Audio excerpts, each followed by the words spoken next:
The following is brought to you by the Social Suplex Podcast Network. Kosei Fujita, listening, Keepin It Strong Style. Yo, this is Rich Latta from One Nation Radio. This is brought to you by the Social Suplex Podcast Network. We present to you the Ace of Podcasts, Keepin It Strong Style. Let's go. It's the Ace of Podcasts, Keepin It Strong Style. Covering New Japan, they ready to hold it down. Jeremy Donovan and the young boy Josh. Come and hit a job out and bury all the frauds. From the Tokyo Dome over to the G1. Social Suplex is the network where we can get it done. I'ma chill and let them have it, cause this is just an intro. Keeping the strong style, 6 stars from the get-go, boy. Yeah, from Tampa Bay to the Tokyo Dome, this is Keeping It Strong Style with your hosts, Jeremy Donovan and the young boy Joshua Smith. And thank you for listening. Welcome to Keepin It Strong Style, the Ace of Podcast on the Social Suplex Podcast Network. Jeremy Donovan here with Scott Edwards. On today's show, we'll discuss the best of the Super Junior 32 finals and cover all its news in the world of New Japan Pro Wrestling. Please support our show by subscribing and following the Social Suplex Podcast Network and Keeping It Strong Style on the podcast app of your choice and leaving a rating and review. You can also get all the network's podcasts over at socialsuplex.com. Check out our Chop Tees store, chop-tees.com/KI Strong Style. So you can get your official Keeping It Strong Style merchandise. There's free shipping on every order and 10% off your first order. That's chop-tees.com/KI Strong Style. If you enjoy this podcast, please consider making a one-time or monthly donation by visiting socialsuplex.com and click on the donate button under the Keeping It Strong Style logo. And we are streaming live right now on patreon.com/KI Strong Style for IWGP subscribers. If you want to watch our show live or listen without ads, you can sign up at patreon.com/KI Strong Style. Like I said, I am joined by Scott Edwards. Scott, how you doing, man? I'm doing great. Thank you for having me. I know I've tried to do this a few times and I have failed to deliver multiple, but I'm happy to finally be here and for a pretty important show. So, I mean, I'm happy to finally join you. And I know we've talked before, so thank you for having me. Yeah, definitely. Yeah, we did the Wrestle Kingdom preview over at the Count Out Podcast Network. Yeah, that was a lot of fun. Obviously, a lot has gone on since then in New Japan. A lot of excitement, mostly, I think, which is great. Obviously, I remember talking to you back then about it. It's like, this is an interesting show. And now we're on the other side. And it's like, go to Revolution. That's all that matters. That's right. GTR, baby. Well, Scott, I'm going to let you get your plugs in up front while everybody's getting their downloads in here up front. So, yeah, go ahead and tell our listeners where they can find you online, all the different podcasts and projects you're working on. Yeah, absolutely. If you know me, you know that my main coverage is Joshi Wrestling. So, the sister promotion, of course, New Japan Stardom, covering that and all the other Joshi promotions. You can check out my podcast, the 5 Star Joshi Show, anywhere you get your podcast on the Fight Game Media Network feed. You can also check it out on youtube.com/@ScottEWrestling. I put up a lot of content there, all Joshi. So if you're into Joshi, or if maybe you're a New Japan fan and wanted to get into it, I'm happy to help you out. You can just reach out to me anytime at Scott E Wrestling on Twitter, Blue Sky, wherever you do your social media. Probably Instagram too, but I don't think I use that. But I mean, if you want to reach out to me on there too. And then like Jeremy said, I also do Ring Post Radio, which is kind of the more general wrestling conversation for me. So I do talk New Japan there. I talk, the other major wrestling places, but I'm mostly Joshi. I know that. So if that's what you're looking for, if you want to learn more about that, then definitely check out the YouTube channel. We have beginner's guides there. I'm coming up with some more content, so I'm really proud of that. So thank you for letting me do those plugs, because usually I forget them. So getting them off the bat's a lot easier for me. Yeah, no worries, man. You put out some great content, man. You keep yourself busy. You're all over the place, like all these podcasts and stuff. So yeah, definitely want to get that stuff in there, man. Yeah, absolutely. And I mean, you again, like I said at the top, you gave me a pretty great show to come on here for. I think I got lucky honestly, with that final. So, because I originally saw the final, I was like, oh man. Yeah, I think a lot of people were disappointed a little bit with the final. Yeah, but the match lived up. Well, I don't want to get ahead of ourselves. Yeah. We'll jump into that. Before we do that, anytime we have new guests on the show, we like to get their New Japan background. So, Scott, when did you first start watching NJPW? Yeah, I think I always like to, I think for many people, myself included, you kind of point to Kenny and Okada 1. That was kind of the one I remember. That first really made me dive fully in. I was kind of invested in what that match was and the buzz it got and it created. I've gone back and watched a lot more since then, but that's when I got into it. So I'd say was that 2017 now? I think off the top of my head. Yes, yeah. So 2017, and been riding strong since. And obviously, there's been ups and downs, but some of my favorite wrestling moments come from New Japan. So yeah, it's been a good ride. Nice. And speaking of favorites, who is your favorite NJPW wrestler? Either, I guess, current or all time, whatever you want to answer that. Oh, that's a good one. I feel like I've always switched, so I'll go with all time. And I think the maybe the easy answer, but my automatic answer is Tanahashi. The more I watch Tanahashi and go through his history and his legacy, the more I'm amazed at how incredible he is. So his retirement is pretty sad. My current favorite, no one's going to like me this. You're going to get me kicked off the show. I love Evil. and I already know that's not good start for me here, but I do love Evil, and I've loved Evil for a House of Torture, to be fair. So it's not like it was just like when he started making everyone mad. No, I don't know why. I love Evil. So I'm sorry. Don't hurt me. Don't yell at me. But hey, listen, Evil versus Hiroshi Tanahashi at the Dome this year. It was a work of art. That was perfectly done. I don't get what anyone says. Oh man, yeah, we have traditionally been an anti-Evil podcast here. Most are. But I will say though, his laugh lately has been popping me. His ha ha ha, like no matter how mad at him I am, I get at him, like he laughs, I just pop. It's hilarious. That counts. That counts as positivity for Evil. That's what I'm taking from it. But yeah, I know a lot of people don't like him, but I understand. You want the pure pro wrestling that New Japan's known for. Some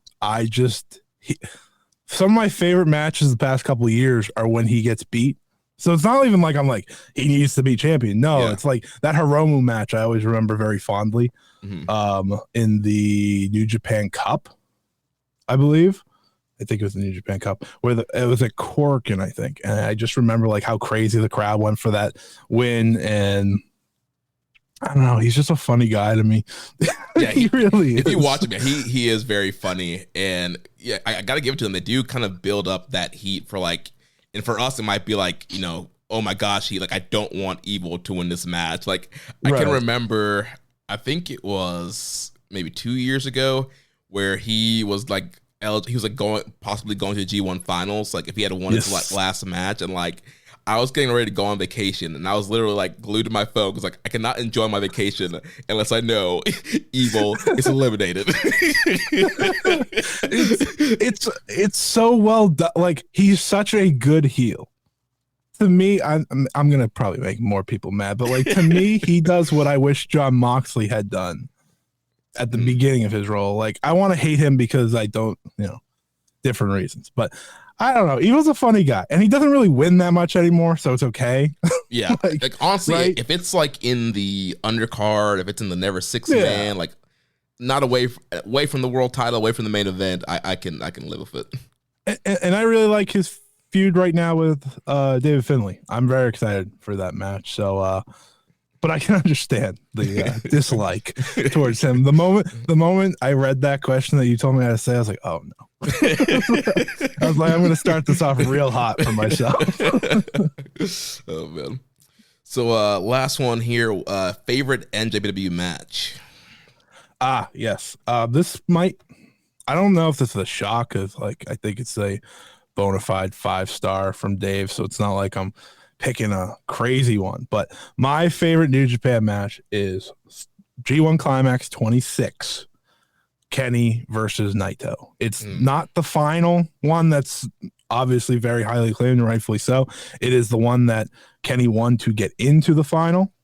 I love that match. I don't know why that's the one for me, but every time I watch it, I'm just so amazed at both of them in their peaks in such an important match. I just remember, I think it's Kenny that like leaps over everything essentially to set up the final Goto.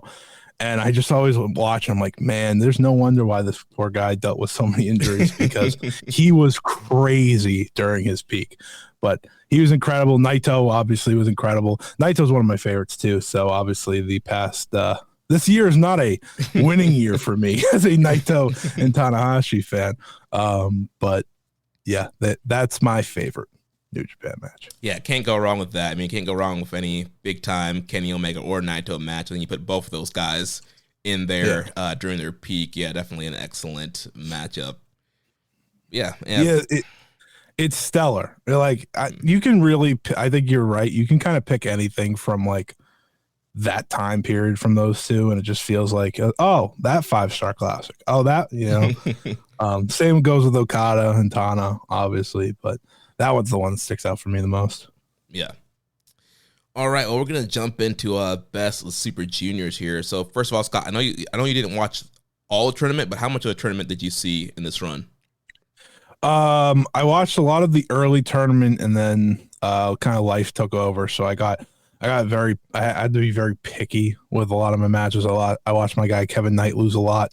That was one I saw a lot of. Saw a lot of Desperado stuff, and yeah, it's mostly just like the last couple of nights outside of the final that I didn't get to fully know, but I know the results and everything because I wanted to make sure I knew. So imagine my surprise when someone got into the final. And before we get to that, kind of what was your overall feel so far of like what you saw throughout the tournament of this year compared to maybe previous years? Yeah, it wasn't the tournament that I think on paper maybe I expected it to be. I thought it could have been better sometimes. Like the Korakuens were great, right? Yeah. The Korakuens are always like, those are your staple shows, are the ones you look forward to the most. Those always hit to that degree.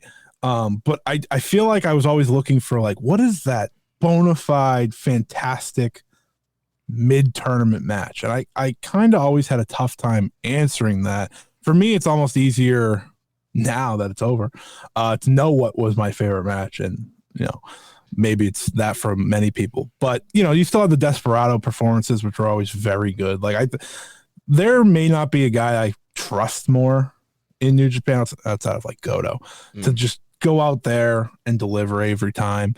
Like, I'm not a big Mao guy necessarily. I know he was one of the big ones this year. Yeah. I thought like the Nick Waynes of the world did pretty good for their first tournaments, and like if that New Japan AEW relationship is going to work, I think that's a okay avenue, right? Have these guys learn through tournaments and get better. But yeah, overall it was like a little down from the previous 2 years. The one with the Speedball and Leo Rush, I was just pointing. Yeah, that's my favorite in the past couple of years. Yeah, that one was like, I feel like I compare everything to that one now, and it definitely didn't hit to that standard, but there's still standouts. And I think what's most important to me is that New Japan guys were the standouts this time. Yeah. If that, you know, and I think that's very important. So. Yeah, and I pretty much agree with you. I feel like it was a very good tournament. I think that maybe the peaks weren't as high as previous years. But I mean, everything was very good. Like you said, like normally you probably would get some, you know, match of the year contenders or something that's really, really high up. But yeah, for whatever reason, like nothing really got that high in the middle portion of the tournament. I think for me, pretty much going into the final night, Hiromu and Francesco Akira from Korakuen, I felt it was the best match going into the Yeah, finals, me too. and that was like night 3 or 4. And so, so I'm like, man, like this, it made the tournament feel a little bit longer than usual because I'm like, man, where are the great matches happening? And I know with double block night, it's a little bit harder because guys are getting like 5-6 minutes the first half of the card, and then the bulk of it's going to the last 2 matches. But I feel like even some of the mains and semi-mains weren't super strong throughout the tour. Yeah, there was a lot of late matches for Ishimori, who I'm not the biggest fan of these days, and I think that's part of it. For me with him, it's usually like I know what his performances are at this point. He's older and he's not going to go as all out anymore, which is fine. But that, like, every time I looked for a main event, I was like, that doesn't jump off the page to me like I expected to. Usually, like the matches I'm looking forward to, like the Kosei Fujita matches and the Akira matches, they were a little bit lower on the card. So it was like that's part of it too, right? It's the matches that I expected it going into this to be a little bit higher. They weren't as high. Teton, for example, I felt like had a really down tournament for a guy that he's still like. You were right. Like the matches were good. Like I don't think I watched a bad match in this tournament. It's just you didn't get to that level that like we've seen from Teton, especially through the past couple of years and other guys. But in the end, it all paid off. So that's the kind of way I look at it. It's like, was it a successful tournament by the end of it? Yeah. So that's a win. Yeah. Well, so last time I recorded, it was right before the final few nights here. So we had the final A block night last week. And so going into it, a lot of guys were mathematically eliminated. A lot of guys are still alive. So first we had Ninja Mac defeating Dragon Dia. So both these guys were mathematically eliminated at this point. So just kind of fighting for pride here. Ninja Mac getting the win here. What were your thoughts on Ninja Mac and Dragon Dia throughout this tournament? I know like a lot of the Ninja Mac conversation was obviously the big viral moment. Yeah, the ninja special chasing Robbie X down the ramp. Yeah, and Dragon Dia is a guy I've watched in Dragon Gate and really liked him. I don't know. I don't think for me either of them stood out like I was hoping, especially with Dia. I kind of really was hoping, another year in this, maybe he has a more of a standout tournament. He's not going to take as many losses as the previous year. It just, I won't remember a match from him, and Ninja Mac, like I said, it's just kind of the moment that you remember more than any specific match. Yeah, I feel like both of these guys were guys that were definitely opening card guys, getting 5-6 minutes most of the night. So they didn't get a ton of time to shine. I did feel like Dragon Dia, I liked him a little better this year than last year. Thought he was super fun to watch. And then, Ninja Mac, it was all about kind of the big spots. And kind of my questioning is, all right, I kind of want to see, like, is there anything else there besides the big spots? We never got to see him really go into a semi-main or main event. Like, he did wrestle Hiromu in the A block, but even that was kind of like middle of the card. And I felt a little bit more comedy focus than I thought it would be. Yeah. And so I just want to know, like, can Ninja Mac, can he go besides just doing the spots? And maybe the answer is maybe they know that, and that's the reason why he wasn't getting more time in bigger spots. But he's super dynamic and super, can do a lot of really cool stuff. Yeah, I think you're right. I think they might know the answer, and that's why he bats, or that's why he bats where he goes in the lineup per se. That's kind of like the way I look at things. Like he bats bottom of the lineup because we're here to just a little pop and not much more consistency, which is fine. Is fine. You got to have those guys in the tournament. But for a guy that now has been in 2 of these, you kind of, or at least I was hoping for a little bit more. Yeah, and I know Liger is a big fan of him, and Liger, I think, is the one that kind of really recruited him to be in the tournament, and I think had some hand in getting him away from Noah into New Japan. But yeah, I kind of would want to see a little bit more, but maybe he's still on the grind, still learning. I mean, if I were him, I would try and get into the dojo and really tighten up that game and add in that solid wrestling in with all the cool flips he can do. Yeah, I think that's a good idea of it for sure. Yeah. So then following that, these two guys were also mathematically eliminated, were Francesco Akira and Kushida. So we had Akira, he tapped out Kushida with his new ground tarantula submission, 10 minutes and 46 seconds. So that was a big story of Akira's tournament, was getting over this new submission hole. And he was saying on commentary throughout the tour that, he learned from the Desperado title match earlier this year that he can't just rely on the double knees, the fireball knees. He needs, a submission game to counter Despee's submission game and some of the other junior guys. So yeah, busting out the ground tarantula that he learned from Tajiri, getting a lot of submission victories throughout the tournament and ending here at 10 points. And, you mentioned earlier Akira was a guy that you were looking forward to seeing. I think a lot of people, especially after the Despy title match, were thinking he was going to be more of a player. What were your thoughts on Akira throughout this thing? Based on the Despy match, a certain somebody seemingly getting themselves outside of the tournament, that's his former tag team partner, I was kind of hoping maybe he would kind of be the one that got lifted up from the United Empire. So I was a little let down that he was not as into it as by the end of it, but I thought he had a very good tournament again. Like, I just think he is so consistent, and he is like very clearly, to me, a future IWGP Junior Heavyweight Champion. I just don't know when they're gonna go to that level with him. If that makes sense. I think it's fine this year, but I think perfectly said. Like, he did get lost in the mix a bit. I think going into this, my top two contenders to win were Fujita and him. That's who I thought were like the two favorites, and it feels like he kind of got lost while I would even argue, like, it felt like everyone got a little lost at one point.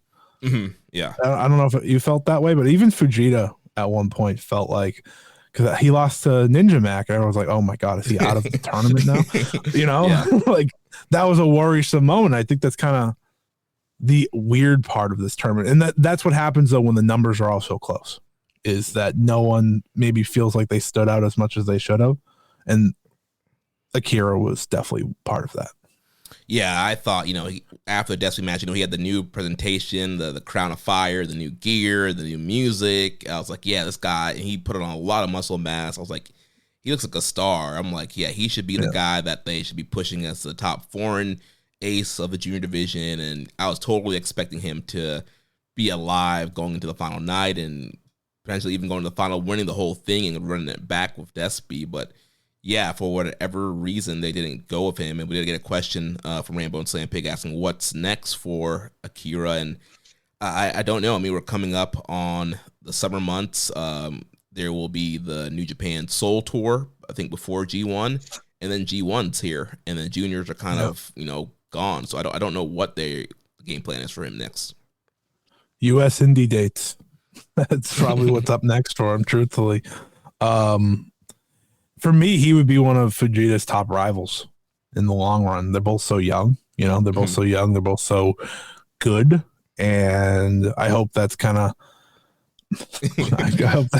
where they go, because, and I think, part of that just comes with the United Empire, situation at this stage, right? No more Jeff Cobb, whatever TJP's doing, and then like, that's kind of the conversation. But I'd like him to continue to try and stand out, because I do think he is super talented and super deserving. So I hope that, after the G1 and everything, there is a direction for him beyond tag team of some sort, because he definitely deserves more than that. Yeah, definitely. And I don't know what the future of New Japan Strong is. So like you said, come to the U.S., hey, get on AEW TV. There's a lot of great guys for him to wrestle there in between tours. And yeah, I think he's super talented. And I could almost see him in almost like a Fergal Devitt kind of role, where he's a junior, but he's leading a faction. And I feel like he would be a great leader for United Empire. Yeah, I agree. That'd be my pick. I think you're absolutely right. And I think he connects well too, to the crowds. I think people get behind him in his matches, and we're looking for a leader. Like, is there a better option than anyone else? No, I don't think so. No. So I would go with him too. Yeah. I think I like the Fergal Devitt comparison for sure. Yeah. So then moving on to the next match, we had Master Wato, who was still alive going into the night, but he lost to Yoshinobu Kanemaru in 8 minutes and 33 seconds. So Uncle Nobu was able to pull some House of Torture shenanigans here and pull a spoiler and knock Master Wato out of contention. So one of your House of Torture boys here, Uncle Nobu, doing his thing. Yeah, Master Wato still feels like he's coming back from injury to me. I don't know if you feel that way. I know it's been a while. He's been back for quite some time now. But it does feel like he's still finding his legs where he got to when he had won this tournament. At least for me, but, like you said, the house always wins. Yeah, and I like Wato, the small changes he made. He got rid of the blue hair. The music changed a little bit. The gear changed a little bit. So a little bit more of a serious presentation. And yeah, I think he is still trying to find his footing from before the injury. And I think he's a solid dude. And I think if he can put it together, he'd be a great addition. Yeah, he is. He's always been a fascinating one to me because I think you're right. He's always had like the ability. It's just about putting it together. Mm-hmm. He hasn't done it yet, but consistency will go a long way for him. And I think we're getting there. A fine tournament run like this helps you get there, I think, faster than just the house shows and whatnot. So I'm hoping the best for him because he still, again, feels like he will hold that championship one day. That's a reason he won this tournament when he did. So I'm hoping that to be the case. 2 years ago now. Wow. That's crazy to think about. Yeah, that's crazy. And Rambo saying in the comments here, his gear in general it's 75% less geek energy. So Wato is doing good in that way. yeah, definitely has improved the look. And yeah, it's crazy to think that was 2 years ago. And that was such a fun, unpredictable tournament with him and Teton getting to the finals there. And I feel like they kind of killed the momentum he had from winning that tournament because he immediately challenged SP and lost, and that was it. Yeah, he should have won that. I always thought, but hopefully they don't do that this year. Yeah. So in the semi-main event, we had the Japanese young punk Kosei Fujita tapping out Clark Connors in 13 minutes 32 seconds. So both these guys were still alive. Fujita getting the win here and hoping for Hiromu to lose in the main event to win the 5-way tie. So obviously we'll talk about Fujita more, but what about Clark Connors? What were your thoughts on him and the whole tire son thing he was doing this tour? Clark Connors is such a odd one for me all the time because I have long liked him, like back to his Young Lion days and his time in the LA dojo and everything he's done. So I always root for him. And now he's like I know Ishimori and Robbie X are both juniors, but he still feels like the junior to me in the War Dogs. So I was fascinated to see how he would go in this tournament, and it again felt up and down for me, but I did like him and Fujita. I did get back and watch this one in time because I wanted to see the clinching match per se, and I don't know what his ceiling is. He to me is the next guy I think may take his talents elsewhere.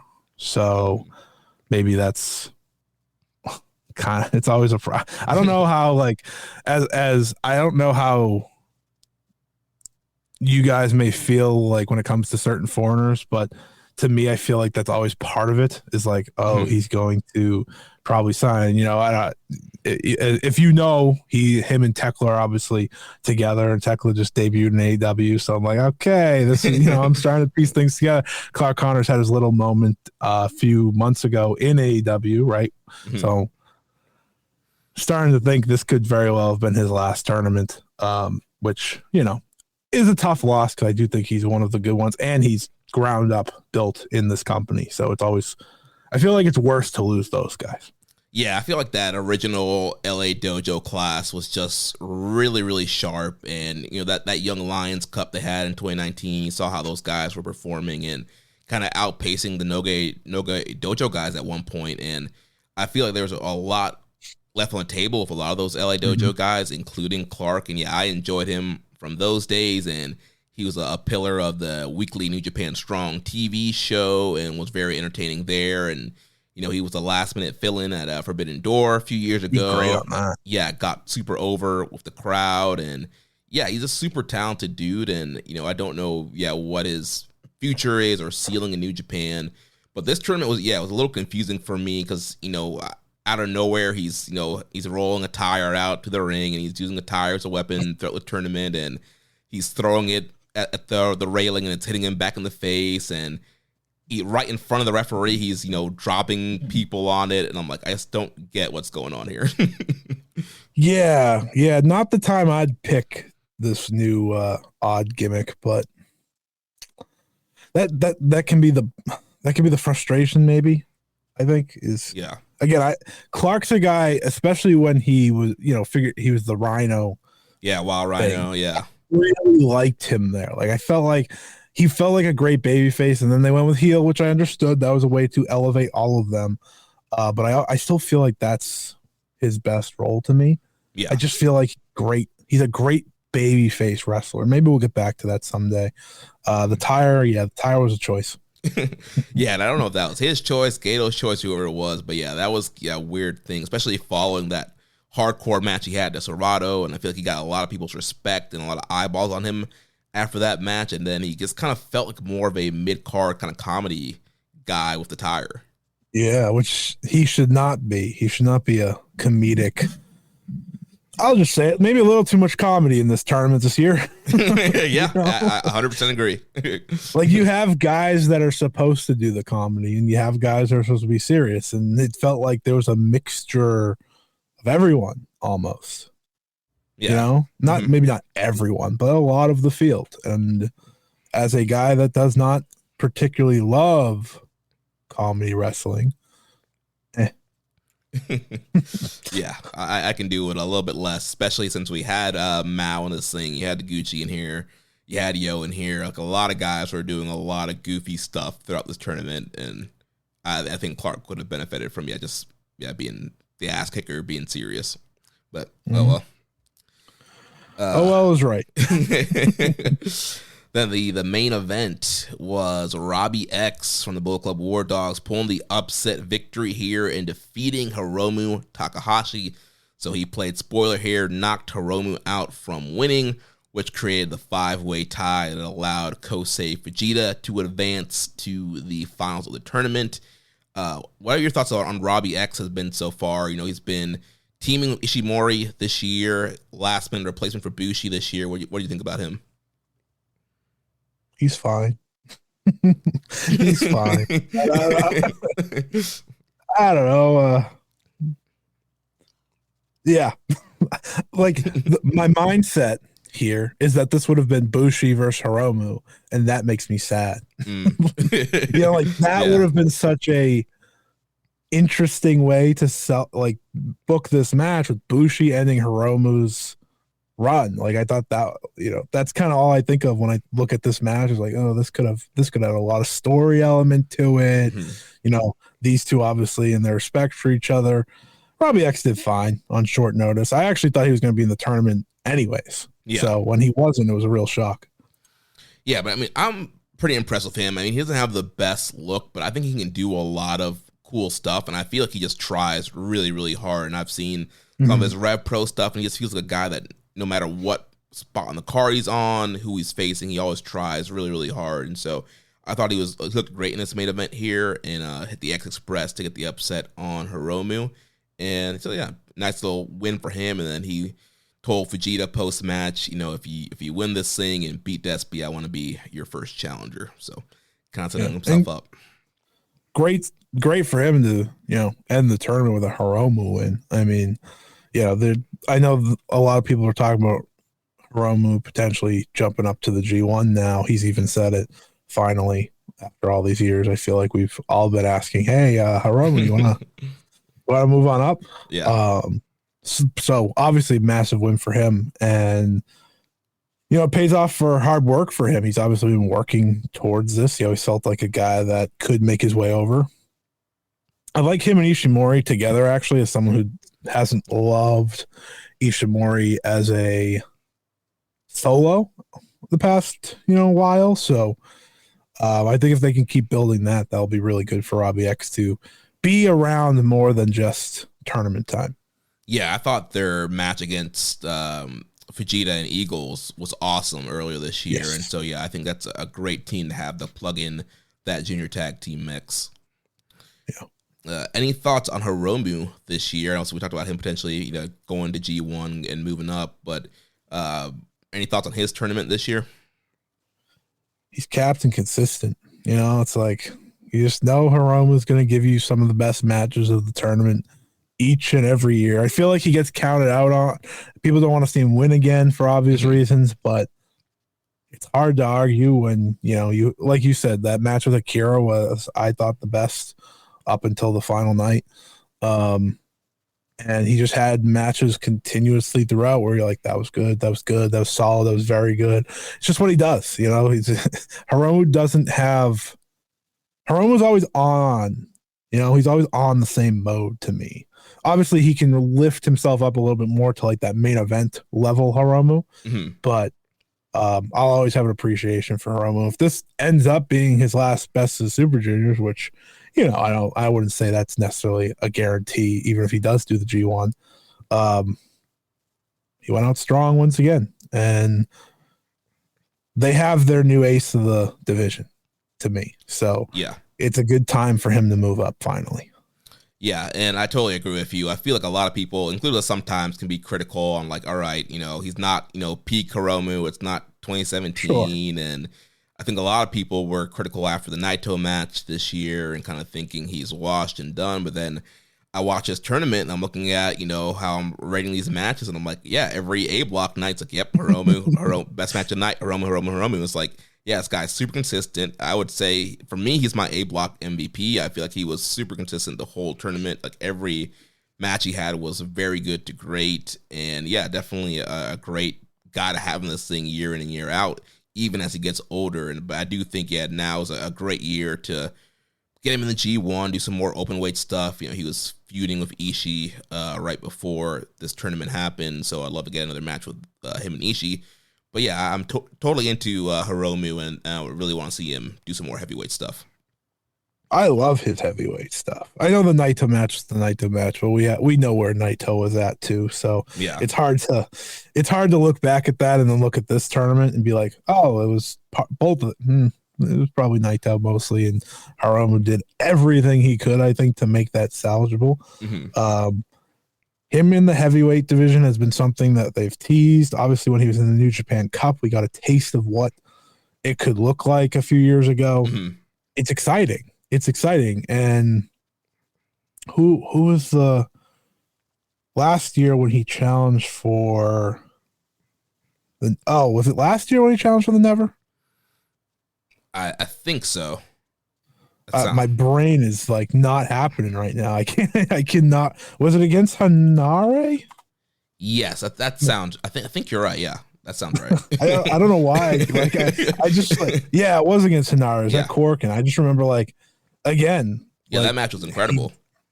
It's Hiromu in the heavyweight division. I think that fits his style better now. Right, because like you said, he's not peak Hiromu anymore, where he's super fast and super agile.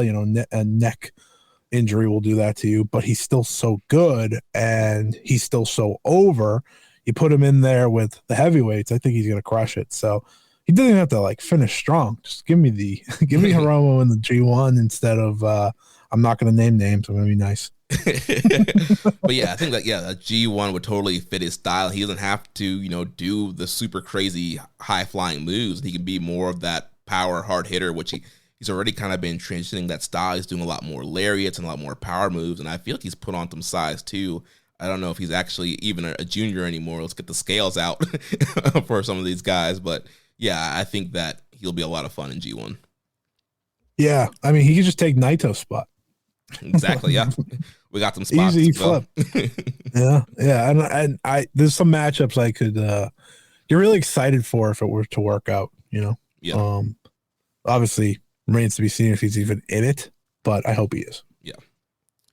So then moving on, we had the final B block night, and starting off, we had Kevin Knight defeating Ryusuke Taguchi. So both these guys were mathematically eliminated. Kevin Knight ending here with 8 points, coming in with the new dual contract from AEW. I feel like a lot of people thought he was going to do better in this thing, but just ending up with 8. And then Taguchi had a few big match performances throughout the tournament, especially with Desperado, and ending here with 6 points. Any thoughts on either of these guys? My boy Kevin Knight never got the respect he deserves in these Best of the Super Junior tournaments. I love Kevin Knight. I've always loved Kevin Knight. I hope that this year with the dual contract, it was his year to just be in the conversation at the end. Right. And then I saw he was facing Taguchi on the last night. I was like, that was a good run. And then it proceeded to somehow be worse in terms of winning for him. As the tournament went on, I was like, why is he never winning? It just felt like it was never happening. And he was really good in his spot because he was always early in the cards too. But he has great, he has just such great explosive moves that fit the 5-minute run, or so, or the shorter matches very well. I just wish he could have done more. I wish he could have been in the conversation here on the final night rather than facing Taguchi in the opening match, a match that when you saw it announced, you're like, that's the opener that night. All right.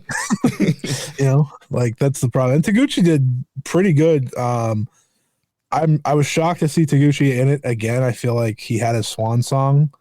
Was it last year or the year before? Well, there was the year he had the bike injury that he missed the tournament. I think that was last year. Yeah.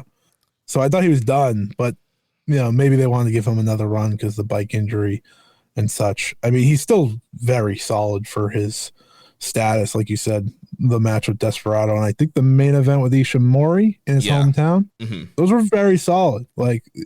There's no doubt he could still go. It's just, what his role is. It's right. In many ways, it's the Yano role. Yeah, and you need somebody in there to take some more pinfall. So if that's his role, I'm fine with it. Yeah, even though Kevin Knight took plenty. Yeah, I don't get that. I thought we were going to see the traditional Gato booking where you lose a bunch in the beginning and then you have a hot streak at the end and then you're in potential to get to the finals. All right, that's what we're doing with Kevin Knight. And then he just kept losing. I was like, what is going on? And, he's a LA Dojo guy, so he's kind of a ground-up guy. I get that he's dual contracted and is going to be doing a lot more AEW going forward, but I feel like you could have capitalized, especially some of the buzz, the Ospreay match that he had, and he's been on TV every week killing it with Speedball Mike Bailey, and I feel like there's a lot of buzz behind him, and I feel like you could have captured maybe some more eyes and some more buzz by really pushing him and having him in some main events and having some great matches, but for whatever reason, they decided to kind of treat him like they always treat him in that kind of upper, beginning of the card position and not winning a ton, and I'm like, man, this guy is so dynamic. He's improved so much since when he was first a young lion. I feel like they missed out by not giving him a little bit more this year. He feels like the only guy, again, sorry if I say this, he feels like the only guy that signed a AEW deal. I was like, you should. You know what? You absolutely should, man. Because, I mean, his peak's been, the stuff with the Jet Setter. And obviously, I've really loved him and Kushida. I think they're great together. But he always felt destined for more, and they never committed to giving him more. And I feel like now he's at a point where he could have finished with, in the conversation at least. That's all I was asking for. You didn't have to send him to the final. Right. Give him a tiebreaker scenario where, if he could have won, he could have advanced, or if somebody got higher than him, whatever, he couldn't advance. But at least have him be alive, have it be potential. Kevin Knight could get in if Despy loses or whatever the situation could be. My hope was if he lost to Taguchi, he would have been eliminated rather than he was already eliminated. That would have been fine. Yeah, have Taguchi play spoiler, kind of like Kanemaru and Robbie X did an A block. Yeah. Absolutely. It's a bummer. It's a bummer for him, but hey, he's going to go crush it, I'm sure, now with Speedball again, and they'll be a fun tag team. I don't know what his future holds, but I do hope him and Kushida aren't done. That's kind of my big thing now with the dual contract. We'll act like that is gonna fully be dual. So that's kind of what I'm hoping. The Jet Setters aren't done because they're so good together and they very clearly have a respect for one another. Yeah. I saw the post match promo where Kushida's like, anytime you need me, just give me a call. And I was like, man, that's kind of sad. Yeah, that they're a great team, and I really would love to see him, Kushida, and Speedball, the trio. I feel like that would be great. Yeah, that would be awesome. Yeah, they should do that. Don't sign Kushida too. I mean, Kushida doesn't do much there either. We didn't talk about him, but Kushida's also very consistent. He's still very good. It's shocking that since he's come back, they never really went with him as a contender again. Yeah, because he had the initial comeback and he was feuding with Ishimori, and then he got sick, and then after that, they've just never went with him again for whatever reason. He had that one tournament where he lost a bunch. I think it was his first Super Juniors back. He lost a bunch in that tournament, and for whatever reason, they kind of don't treat him quite like they did before he went to WWE, and so it's really weird. Listen, I'm all for not wanting people to sign away, but that was a very different situation for him back in the day. He just wanted more, and I don't know, I love Kushida, so hopefully maybe someone. I always think of that match that he had with Darby Allin in AEW. Oh yeah, randomly. That match was awesome. That was the match I was like, oh, Kushida's still that guy. Yeah, he can still be that guy. So yeah, I kind of hope him and Kevin Knight reunite somewhere, somehow, some way, because they're just so good together. Yeah. Rambo's saying that man got the hand, foot, and mouth disease and they blacklisted him. Yeah. I don't know what it was. They didn't like that and they just oh man. But yeah, Kushida, he had a really good tournament as well. And hopefully him and Kevin Knight, there's more Jet Setter stuff to come. So then next up we had Teton defeating Nick Wayne. So these are two guys I thought were going to be alive on the final night. Both guys were mathematically eliminated, and Teton was coming in this night with 6 points. So getting the big win here over Nick Wayne to get to 8. So both guys ending at 8, which I don't know. I thought, again, both these guys would have been in the conversation too of potentially winning this block. Yeah. Everything about Teton was weird for this tournament. First off, he wasn't announced initially. It was just a CMLL guy. And it's okay. Because to me, it was let's do a CMLL guy and Teton. That would have been cool. Yeah. And then it was it's just Teton. I was like, okay, I'm not upset about that. I love Teton. And then, like you said, he's mathematically eliminated before the final night. This is a finalist from 2 years ago. It's not like it's that long ago. So that was really shocking. And obviously I think with Fantastica Mania Mexico coming up, that would have been a good way to just keep him built strong heading into that last night, especially because him and AEW are going to be big parts of that show as well. Mm-hmm. So him and Nick Wayne's a big match. Yeah, Nick Wayne was automatically a shock he wasn't more in it, just because you kind of expect the AEW guy to be in it. Yeah. But that's good. He's 20 years old. It's okay that he wasn't. They gave him a title just to make him look strong going into it. We all know that. Yeah. But I thought he did a good job. Nick Wayne is a guy they obviously have high hopes for in the long run, and I think this is probably the most consistently solid I've seen him was this tournament. He didn't feel like he was out of place, which I think is good. Yeah, I think this was a good thing for him to do, get some more reps in. He hasn't been getting a lot of match time doing the whole, being Christian's son thing. So yeah, I thought it was good for him, get some experience here. And yeah, I thought he was really good. I thought he got over with the Japanese crowd. Him and Despy and Corkin was awesome. And so, yeah, I thought he looked really good throughout the tournament here. And then with Teton, yeah, I totally agree with you. Finalist 2 years ago, and especially, he came in this thing. He is the CMLL Universal Champion, where that means he's like the champion of champions in CMLL, and I think he's still the world champion. So he had some momentum. There's a lot of belts. Yeah, there's so many belts over there.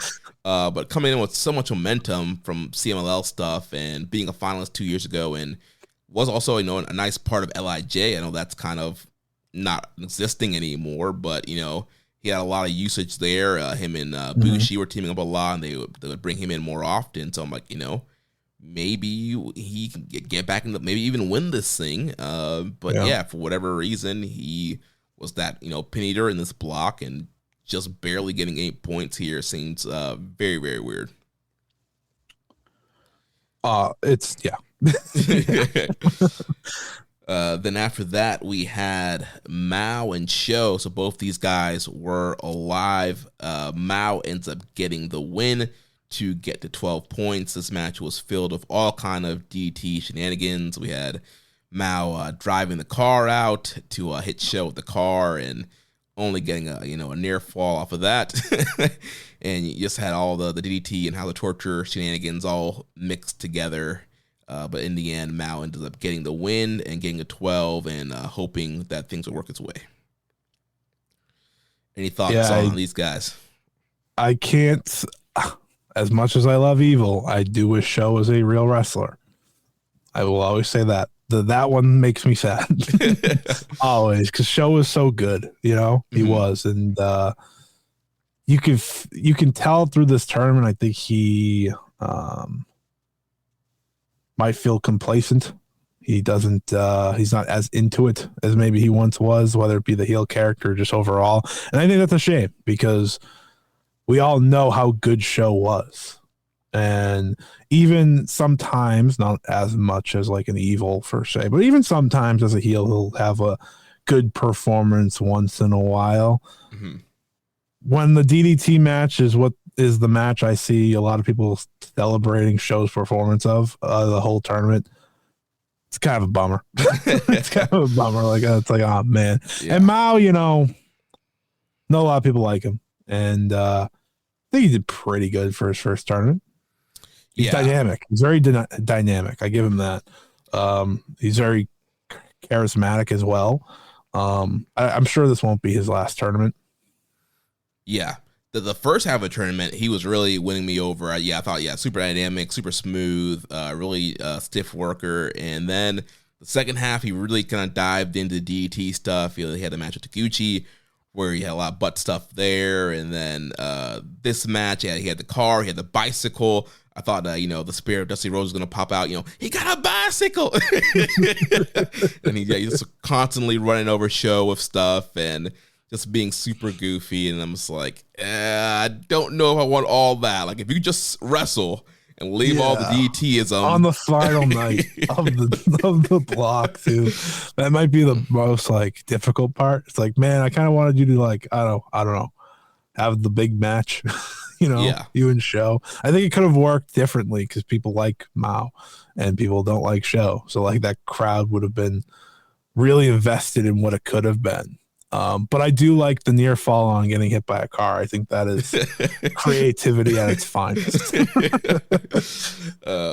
I don't know what they're doing with Sho. And he's a guy, you go back to 2019 Super Juniors when he's in there with Dragon Lee and Shingo and just having really, really great matches. And I don't get why they turned him. He was such a hot prospect. I think there were so many people that thought, he was going to be the future of the junior division and thought he could potentially, go up and do open weight and heavyweight stuff. And he was just so great, great submissions, great power moves. And I think they totally squandered his career.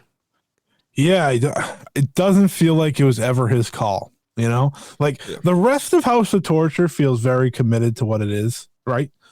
He always felt like, really? Why is he doing this? And I think that's part of the problem, maybe. I was always a big Sho. I always liked Sho and Yo a lot. So these past couple of years have been tough to be a fan of both of them. And again, that's coming as someone who likes Evil, likes House of Torture for the most part. Show, though, makes me sad because I know what he was, you know? I mean, even sometimes I know what Evil was as well, but at least like he makes it work, I think, better than others. It's Show that's just like, I feel like he would love to be a wrestler again. Yeah. And I feel like he loves with Evil, I don't think he wasn't any kind of like super crazy worker. No. His style was pretty much the same as it was with LIJ, but just, a little bit more cheating. But Show, it's like a complete change, and he's not doing pretty much anything that he was doing before. Yeah, it was cool for like a year or two. Now it's like, why is he still here? Why couldn't he switch back and be a real good baby face worker in this division, in a junior division that for a while there very much could have used that. Now they have a great influx of youth, but at a time where they did it, it was like, what are we doing here? Right. And a lot of people complain, you always do Hiromu Despy, where he's a guy that he could have freshened things up. He could have been right up in the mix with those guys, and really, especially during those pandemic years, like I feel like he could have been really useful in that division. Mm-hmm. If you told me between the two when they were tag team, which one would have got to the final, I would have 100% said Show. Oh yeah, back in the day, and I liked Yo. Yo has been an interesting one for me, where he's an odd guy, but he always had like a good look, and some matches he'd have, like the Hiromu title match a few years ago, I really liked from him. But Show was the guy. Yeah. And we used to call him Show Michaels and then Marty Yo Netty.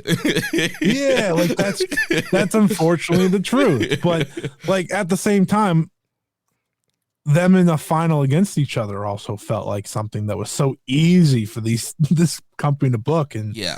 Now you'd never want that, but back then it felt like a real smart thing because of their history. And now every time they face off, you're like, Yeah, it's funny. Right. Like they faced off in Cork, and like the graphic went up, and they got a big, the crowd was oohing and awing, and then the match happened. I'm just like, this should be an oohing and awing worthy matchup, but it's not. Yeah. We've seen it so many times in Show's turn, and it's just never great. I like to think what would have happened if they went opposite ways. I think they both would have benefited way more from being in the other guy's role. Oh yeah, I think definitely. Because Show would have thrived for sure. And I honestly think with how Yo like reacts and does stuff, like, he's obviously quirky and whatnot, I think that would have worked for him. Yeah, he's honestly. So weird. Yeah, he would have just like blended in with all the House of Torture stuff and probably added his own twist to it. Yeah, I think he probably could have done better with that role in Show. Oh well. Well, then going into the semi-main event, we had El Desperado still alive. Robbie Eagles was mathematically eliminated, and Despy ends up getting the win here over Eagles, getting to 12 points. So that eliminated Mao and then kept Despy alive. He needed Yo to lose in the main event. But, we were mentioning Despy earlier. I felt super consistent here in B Block, opposite of Hiromu, a guy, again, night in, night out. Having great matches. Again, look at my MVP for B Block. It has to be Despy. This guy, night in, night out, great matches. The Corkin match with Nick Wayne. He had the Mao match was a really interesting. The Teton match was really, really good. So yeah, he just went out here and again, it's at another great tournament. Despy's the man. He's just. If I was to pick a normal favorite wrestler in New Japan and not Evil, he'd probably be my pick. Because I just think like you just can always count on him, and it's been like that for years now.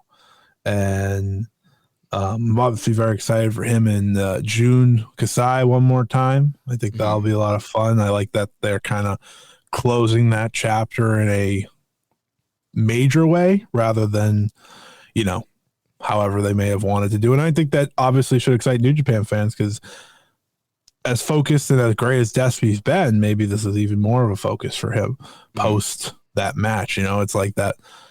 And I know he's older, but he doesn't feel older. He still feels like he's in his prime. And whenever him versus, of course, the finals winner happens, that's going to be a fantastic match. I don't know when, but yeah, I mean, he was every bit of the champion you wanted him to be, Yeah.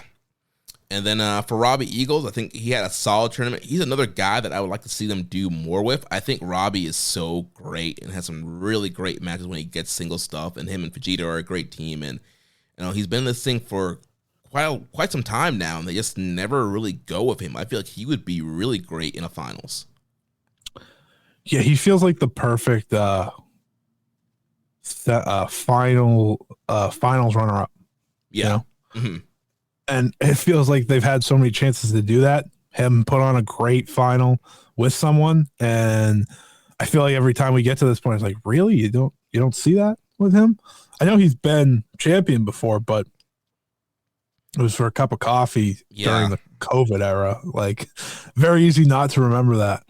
But him and Despy had a really good match. I did get to see this one because, like I said, I tried to go and see the Despy matches after I cut off, and this was the last one. And I was like, this is top notch still. Like, both of these guys just go all out every single time they get the opportunity to. I was kind of hoping Robbie would win just so maybe he'd get a title shot. So I thought, he was going to knock Despy out. And this match, they did a great job of both of them setting up their submission holds. And then towards the end, Despy just locking in the full numero dos. And Robbie did a great job selling. He tried so hard, but he was stuck right in the middle, had to do the verbal submission. But yeah, really good matchup. Yeah, I was hoping, he would have, stayed alive or, gotten a title shot out of this. But again, it's always what I hope with these guys. Like the Eagles of the world, you just kind of hope they get that win over Despy so that they can walk into a title match and shine. And it would have been really interesting had he done that with obviously how everything else turned out. Yeah. And then the main event of the night, we had Yo, who was also alive, controlling his own destiny. Ishimori was mathematically eliminated. Tried to play spoiler, but Yo ended up getting the win here, getting to 12 points. And there was a three-way tie. He had the tiebreaker over Desperado and Mao at 12. So with this win, Yo advanced to the finals to get to Yo and Kosei Fujita in our finals. I know we've kind of talked a little bit about these guys here in general, but any more thoughts on Yo or Ishimori or Yo going into the finals? Could not believe it when I read it. I could not. I was like, huh? What did I miss? I was like, I know I've been pretty off of the tournament, but never, ever in my wildest dreams did I think I was going to read Yo made it to the finals this year. I thought that ship had sailed, I thought they had given up on that. He got hurt last year's tournament. Yeah, last year he missed, yeah. So when I remembered that, I said, oh, this is kind of nice for him. His tournament wasn't great. I'm just going to be, wasn't stand out at all. I found myself wanting to skip his matches more than watch them, which again, as someone who had once upon a time believed in Yo, it was a bummer, but that's kind of where I was. So when he won to get to the finals, I was like, oh boy, here we go. But little did I know what he had in store for us, that wild guy that he is. And Ishimori, Ishimori's what he is at this point for me. It's just, he's there. He's there. He's there to get the paycheck. Yeah. He had his run, he had his run at the top for years. Yeah. He's still a guy that you look at his name, it's like, he could contend, but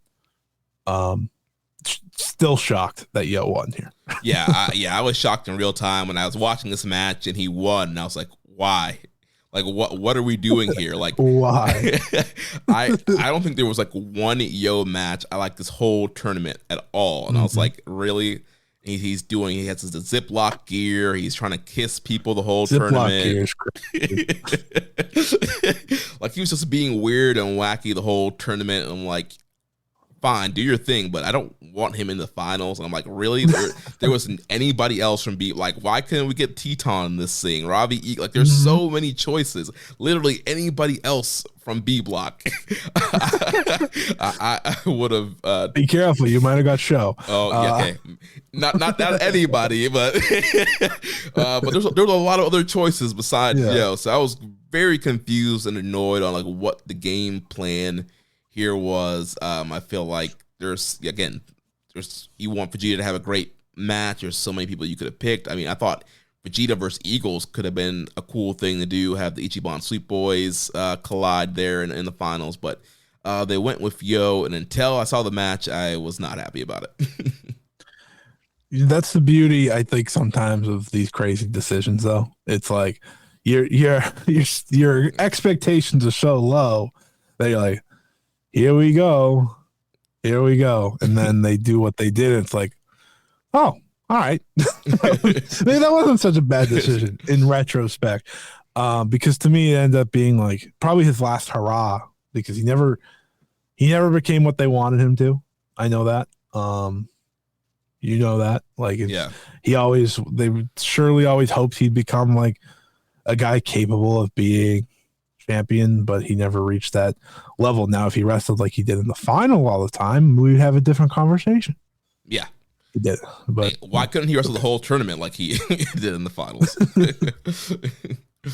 Oh man! So that's gonna take us to the final show, which happened on Sunday, June 1st. We were in Ota City Gym. They had a reported attendance of 3,044.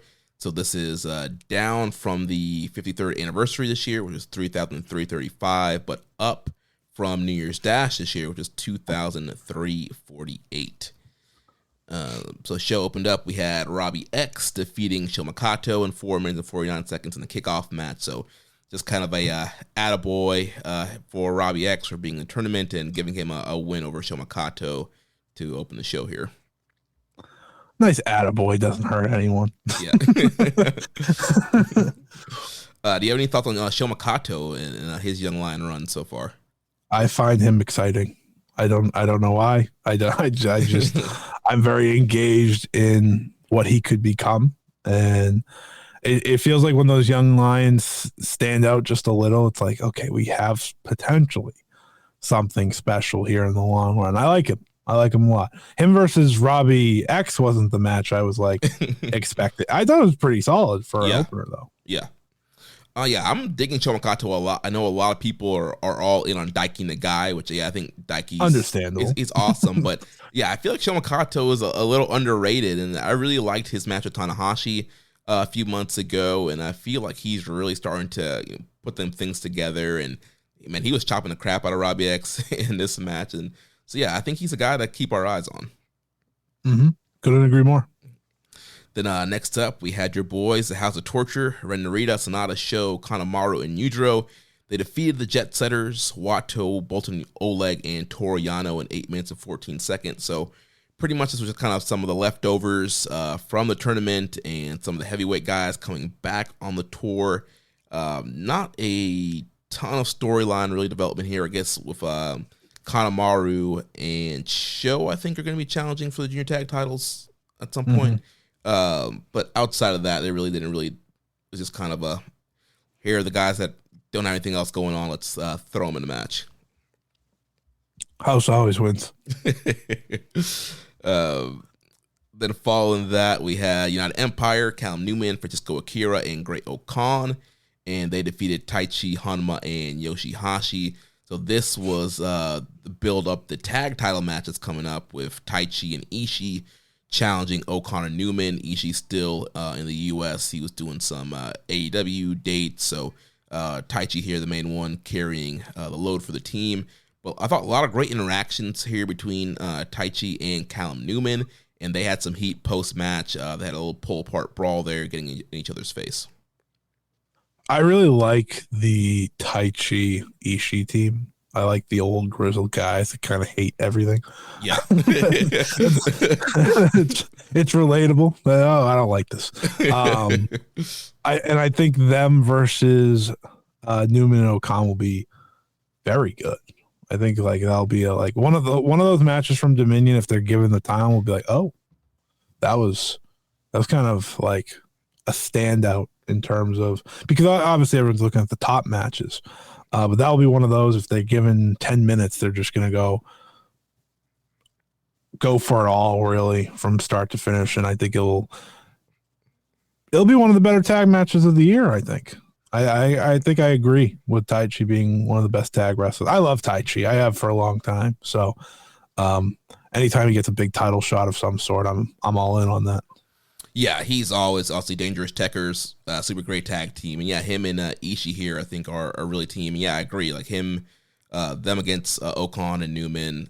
Newman just killed it with the Goto title defense and looking to prove himself. And I think Okan works really well in a tag position. Him and Hanare were a good team. Him and Cobb are a good team. And so I think him and Newman are starting to form a really good team as well. So yeah, that should be a really fun matchup. I love the post-match stuff here with Taichi getting in Newman's face. Even though the whole Empire was out there, he didn't care. He was still getting up in Newman's face. So some good stuff there. Then following that, we had ELP, Mao, Nick Wayne, and Umino defeating the TMDK team of Hartley Jackson, Robbie Eagles, Oiwa, and Zack Sabre Jr. So again, some of the leftovers from the tournament, it seemed like they might potentially be setting up Oiwa to maybe challenge ELP down the line. He was grabbing the TV title there.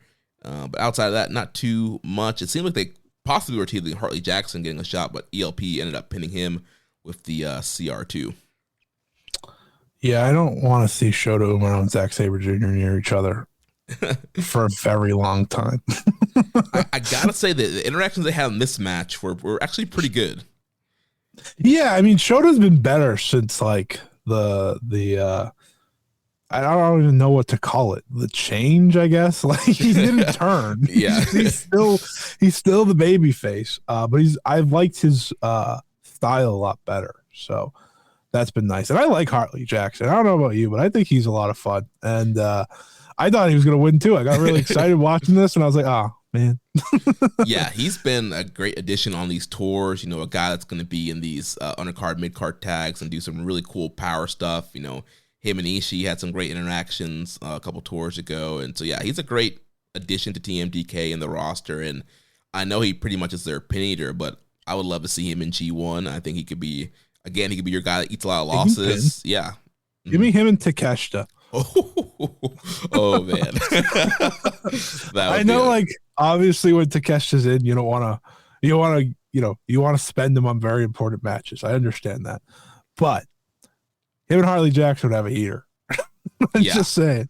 And if Bolton Oleg does beat Takeshita, I will sign up and everywhere possible for Bolton Oleg and Hartley Jackson. Yeah, and they've had some great interactions as well in some undercard tag stuff. So yeah, that would be a really great solid defense for Bolton if he wins the belt. So yeah, I'm all in on Hartley Jackson. I think he's been a lot of fun since he's been in New Japan.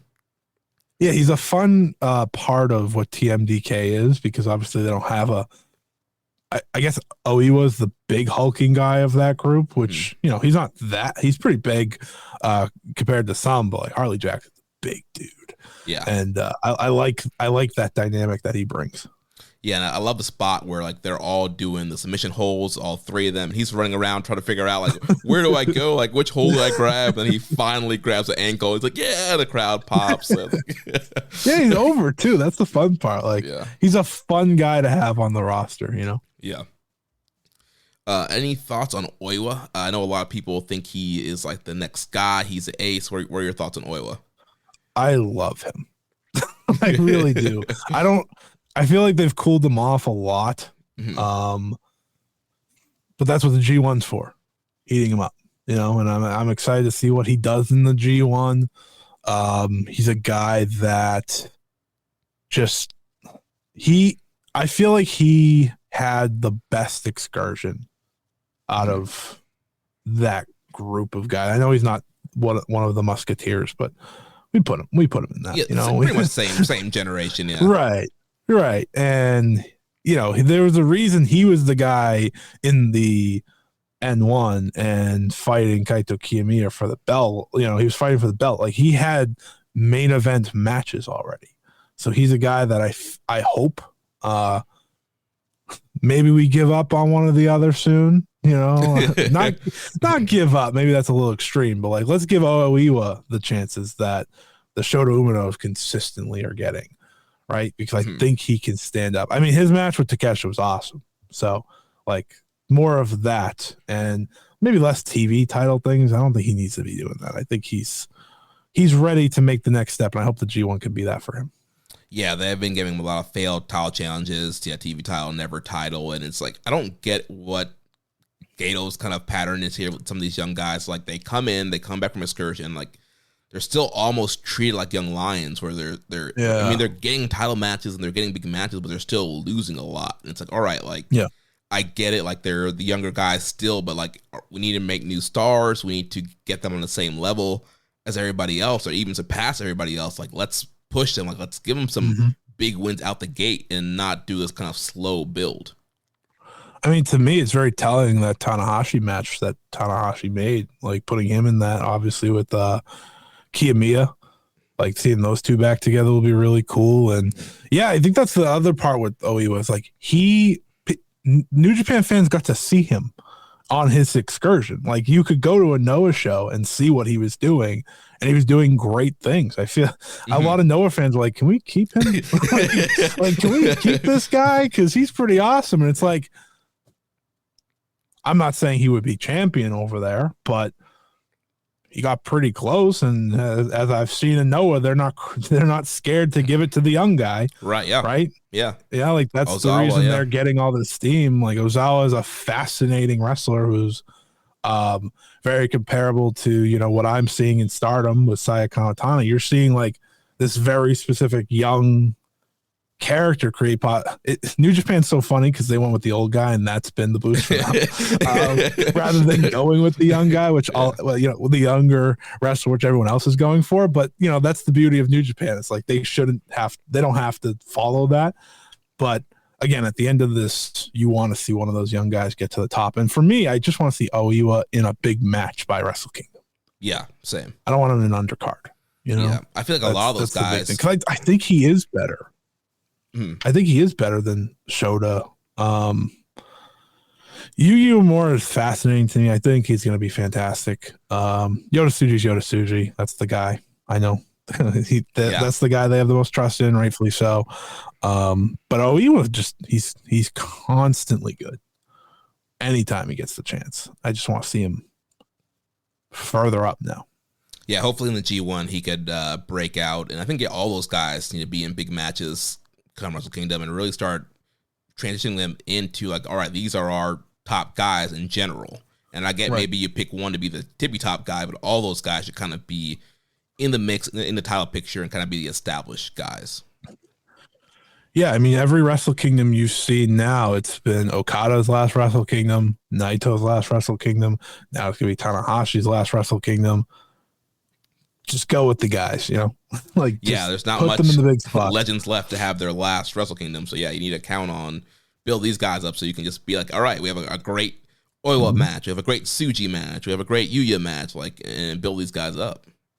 Yeah, none of them have to be the Ozawa situation, right? None of them have to be the guys that just get super over, but give them the chance to get over.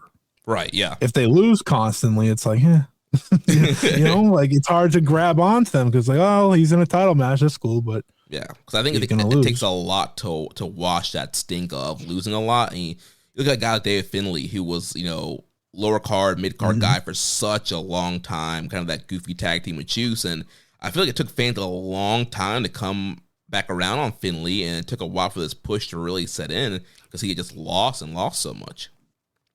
Yeah, now he's awesome though, so it's okay. Love David Finlay. Yeah, Finlay rocks, and I love him. Yeah. But I'm just saying, it took a while for fans to get into him because he was like, oh, it's like Finn Juice guy, like the guy that loses all the time, like. So yeah, and he was always the second guy of Finn Juice. Right. Yeah. That's the other part, It's like everyone's like Juice was great and all this, and then David Finlay's here for the long haul, as far as I'm concerned. So this is the guy we should like. I mean, unless WWE comes calling. So let's just hope that doesn't happen anytime soon. Yeah. You want the best for your child. K-12 can help them gain the skills they need to reach their full potential while giving you the support you need to get them there. K-12-powered schools are tuition-free, accredited online public schools for students in kindergarten through 12th grade. Their state-certified teachers make online learning interactive and engaging, allowing your child to learn at their pace from the safety of home. Join the more than 3 million families who have chosen K-12. Go to k12.com/podcast today to learn more. That's k12.com/podcast. We're shipping Father's Day gifts with a rapid-fire round of questions. Ready? Yes, my gift. Can you pack it? Yep. Ship it. Yes. Guarantee it. Of course. Oh, send a set of golf clubs. Oh, hole-in-one. Protect electronics. Dog-proof it. Return it if they hate it. Yes, no, and yeah. Are you the UPS store? Hey, we have a winner! Visit the upsstore.com/guarantee for full details. Most locations are independently owned. Product services, prices, and hours of operation may vary. See Center for details. The UPS Store. Visit a store today. So next up, we had Teton and Yota Tsuji defeating the Bullet Club War Dogs of Clark Connors and Taiji Ishimori. So this was to kind of preview Tsuji versus Gabe Kidd for the global title at Dominion. Gabe Kidd still in the U.S. finishing up some AEW dates. So Clark and Ishimori filling in here.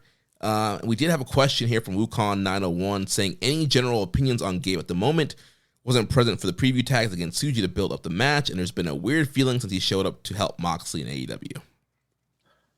So, as you know, you talked to me during Wrestle Kingdom. I'm not the biggest Gabe Kidd guy, but I understand his ability in the ring.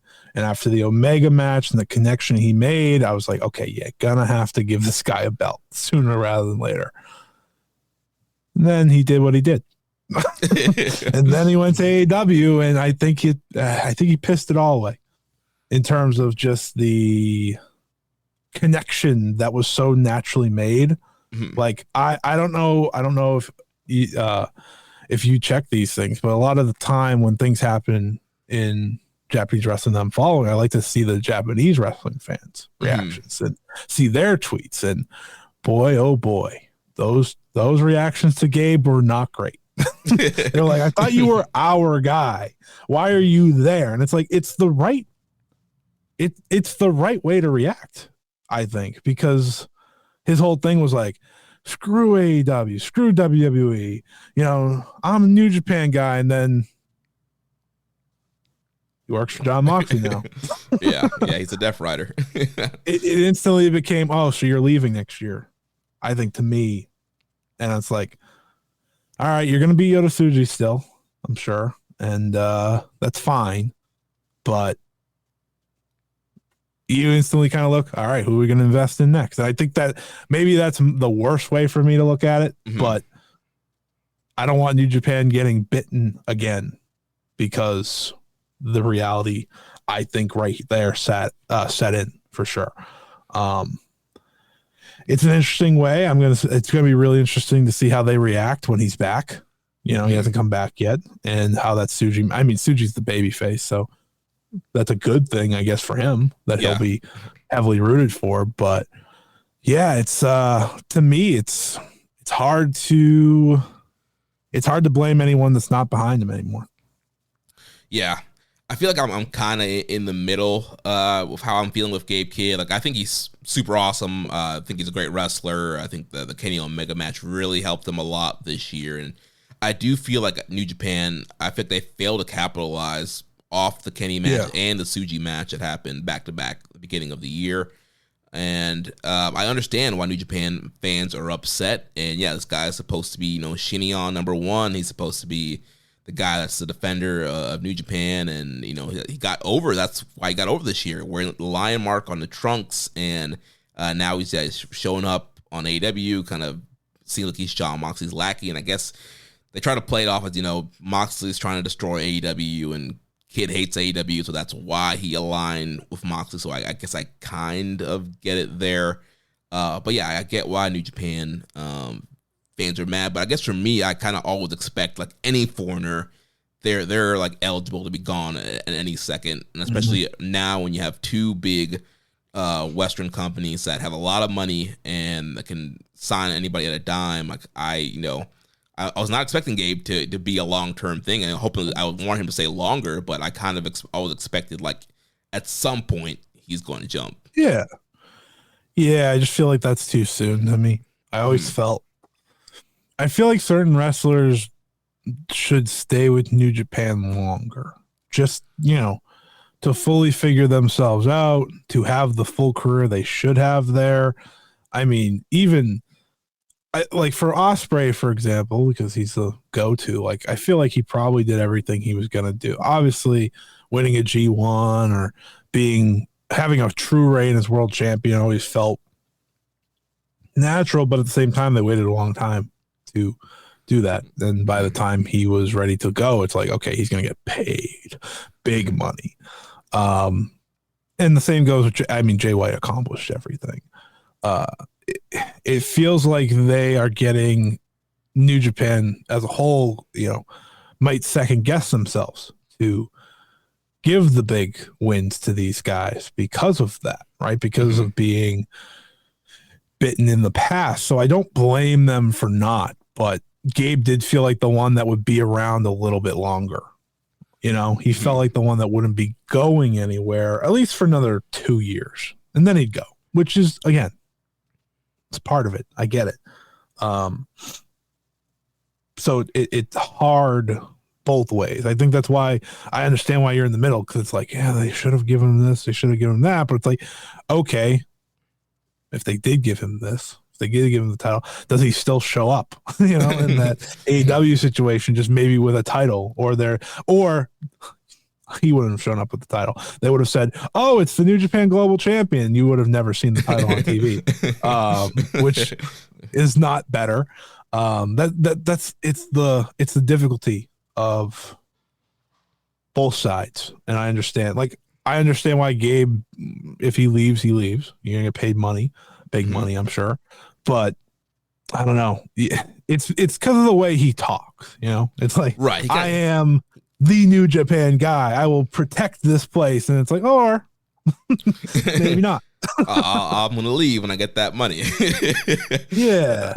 It's like Ospreay was loyal until the very end.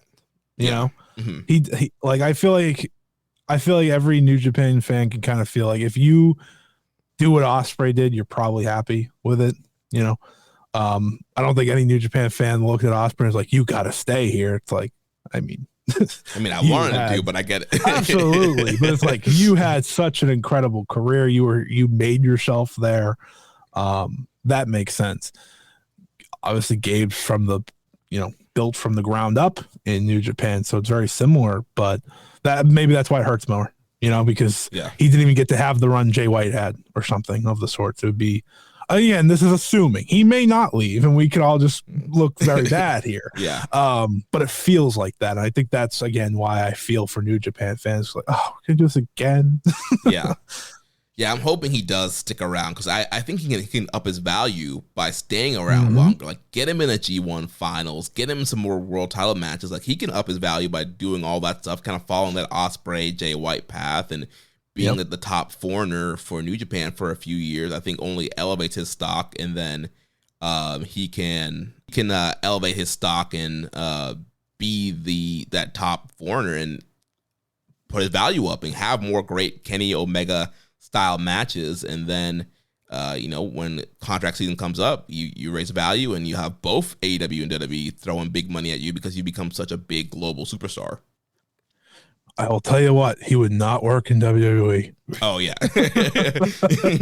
They would change everything about him, and it wouldn't work out. But they would just offer just because they know AEW wants him. So if I'm him, I stick around longer to increase my value, and I hope that is the case, and we're just kind of upset for nothing, and he sticks around. But I totally get why people are seeing this as a bad situation. Mm-hmm. Yeah, it's loyalty that's being tested as a fan. Obviously, Gabe Kidd, if someone offers him a contract, you take it. I get that. But for them, it's like, you created this loyalty with us, and now it's like, come on, man. That's the thing. Yeah. So next up, we had a match of the year contender here, Evil defeating Gato in 2 minutes and 50 seconds. As expected. This is what Gato gets for the Kevin Knight booking.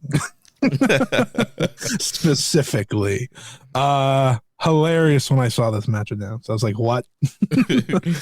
But it's a good way to build towards the David Finlay match, which I'm very excited about. Like, that match is going to be absurd in so many ways, but I do think it can legitimately be very good because I think David Finlay in a dog collar match works incredibly well. And the way, after the match, choking him out, with the hanging spot, which is always crazy. It ups the value of what I think will be a very good match. And, maybe you're creating the next challenger for Goto Shingo after that. Yeah. Finlay, for whatever reason, not able to be here for the preview. So, I thought, getting some heat on Gato was a good way to do it. Yeah, he came out. He had Dick Togo tied up at the entrance, and then he was beating Evil around the arena with a kendo stick. He even knocked down Walker Stewart and Milano Collection AT a couple times. That was crazy. And then, he was giving Evil some big shots to the head with the kendo stick and the pan. But of course, eventually Evil comes back, puts him away, and then, that's the dog collar choking spot. The whole house out there beating him down. Robbie X and Ishimori tried to make a save. They got taken out very quickly. And then, they left Gato there lying with the dog collar around his neck. So, Finlay's going to come back, wanting a lot of revenge there. And, I don't think I've ever seen a bad dog collar match. And so, this feud has become very personal and very heated. So, I think they'll have a great match. They will. And I think it's well placed on that card because it's so different.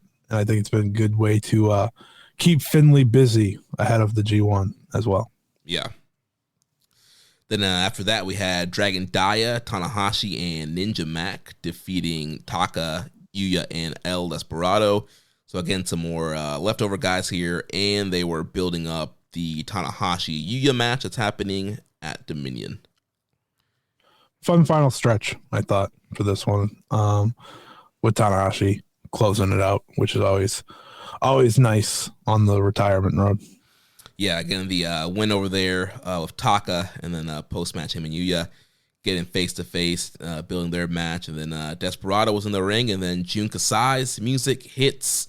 Big pop for him. He comes out, gives Despy a red invitation, similar to how Despy gave him an invitation to Despy's Invitational last year. So Kasai, they're doing a show on Corkin June 24th. I'm not sure if it's going to be a pay-per-view or kind of what the branding is going to be, but I think the Def Pain Invitational, and he gave Despy an invite, and that's going to be the last matchup there in this great rivalry between Desperado and Jun Kasai.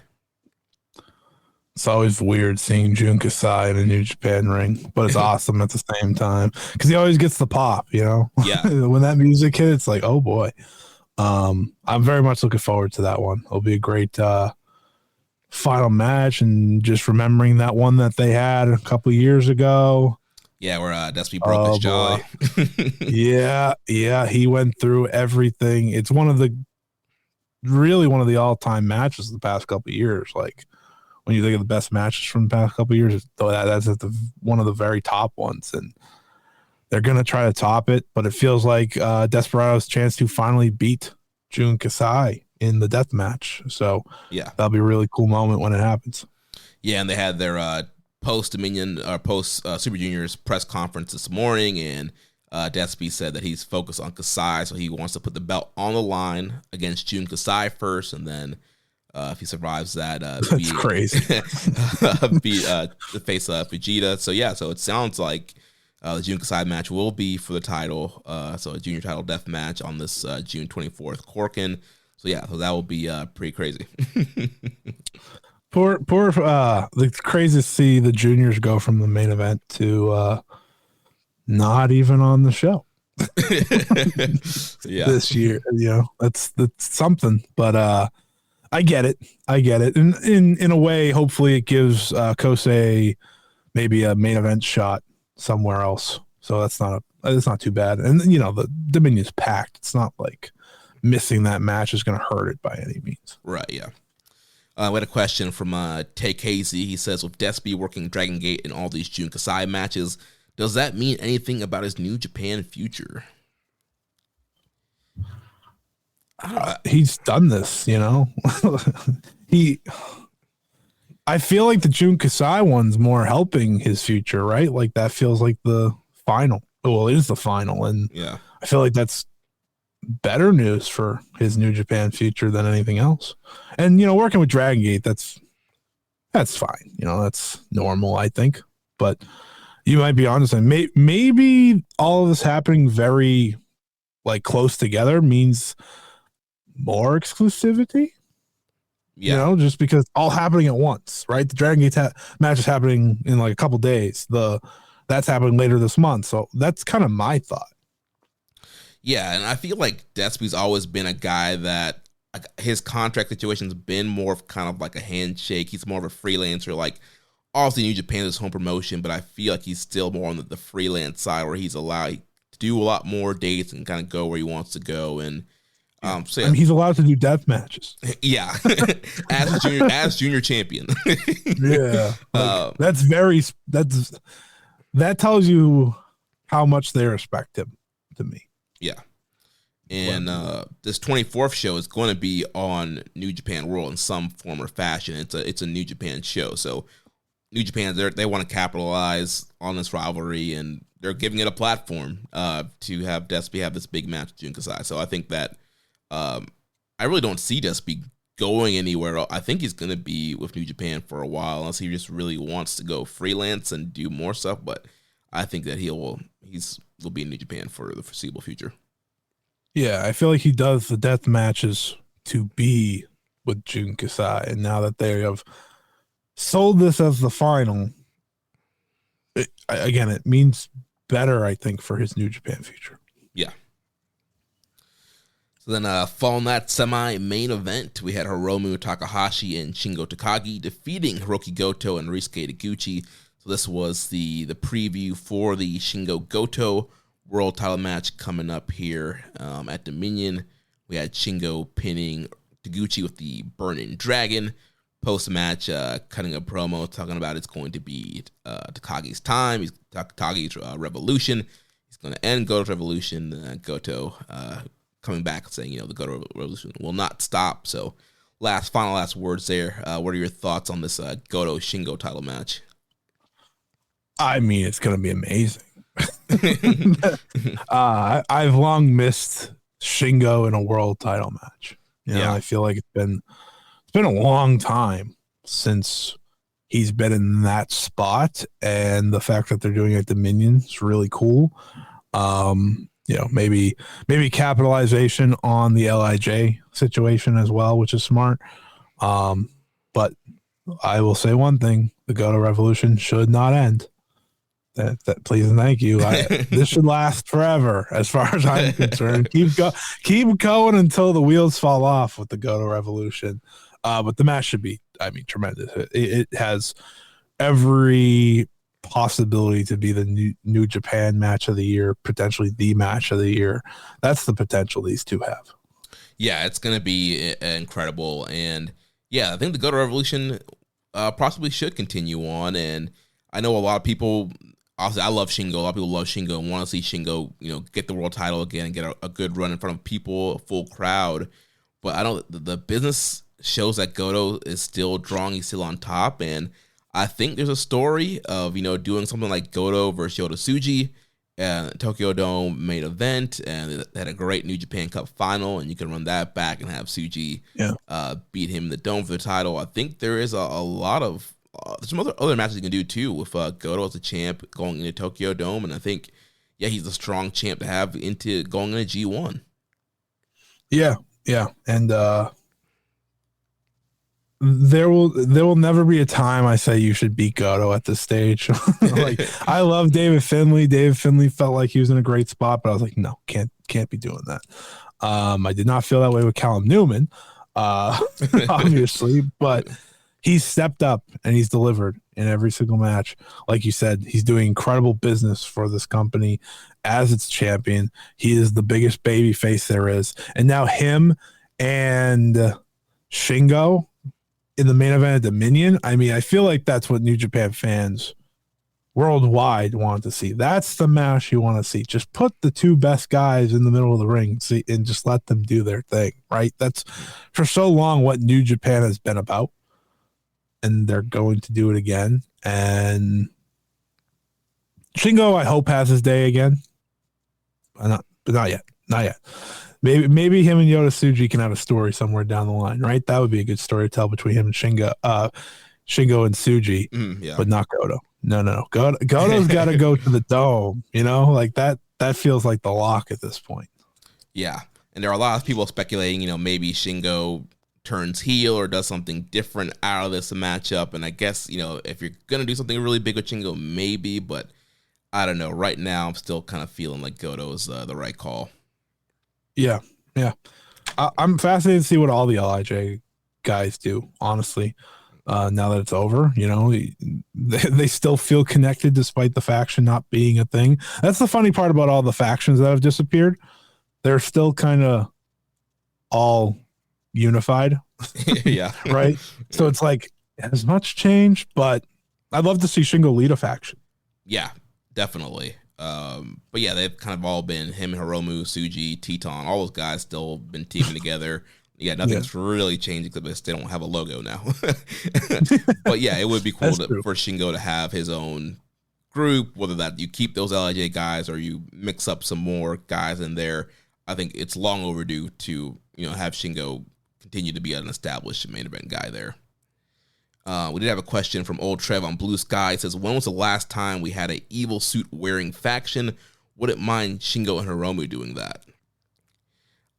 I can't think of a time when there's been a evolution suit wearing kind of faction in New Japan. No, I guess like the closest you'd beat it at was like Okada originally. Yeah, maybe, kinda, not really. Like he wasn't like that. That's the closest, and he wasn't wearing a suit. But like, I don't know. I mean, it'd be different. Yeah, it would definitely be different. I'll give him that. I thought you said when you said evil suit, I thought of Evil wearing a suit. I was like, he wears a suit all the time. Like, what are you talking about? He looks great in a suit. And I was like, oh, that's not what you meant. Yeah, I mean, I don't think you turn Hiromu heel though. No, that's a no. Yeah, you can do Shingo. Yeah, Shingo turning on Hiromu could be cool and starting his own thing. But yeah, I would definitely want to turn Hiromu.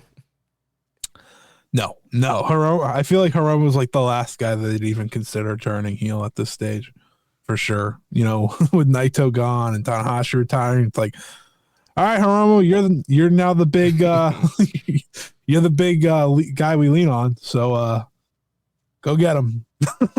Yeah, not definitely don't turn him heel, but Shingo and Hiromu, you turn Shingo heel again on Hiromu. I think that'd be fascinating, to be quite honest.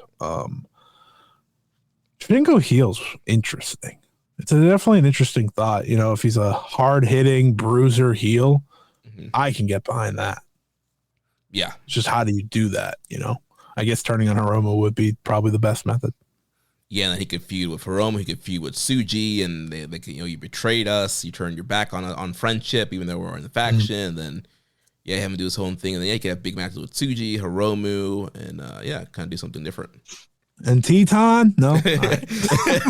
Challenge Teton for the CMLL world title, Yeah, have him win all the belts. All right, well, let's get to the main event here, the best of Super Junior 32 final match. Kosei Fujita, the Japanese young punk, he defeats Yo in 28 minutes and 5 seconds to become the youngest best of Super Junior winner, beating Will Ospreay's record. Kosei Fujita. This was my pick to win, so I was very happy that he did. He is the new ace of the junior division as far as I'm concerned. He's incredible. And Yo decided to show up. I mean, you kind of hoped he would. It's the final. But the chaos love letter that he delivered was unexpected, but really cool. You know, like when he started doing the Okada poses from the start, I was like, oh, interesting. You know, and I thought he did a great job. I was like, yo, why aren't you doing this all the time? Like, I don't care if you take all their moves. It's awesome. You know, like this was great when he hit the Rainmaker knee. I was like, holy my God, that's your new finish. I was like, that's the one. That was devastating. I mean, he came out with the Rainmaker Ziploc gear, so showing his tribute to Okada there. And yeah, he did a Rainmaker towards the beginning of the match but missed, and they had the Rainmaker knee. He did the Toru Yano slap on the head taunt thing. He did the Ishii chop fists in the corner.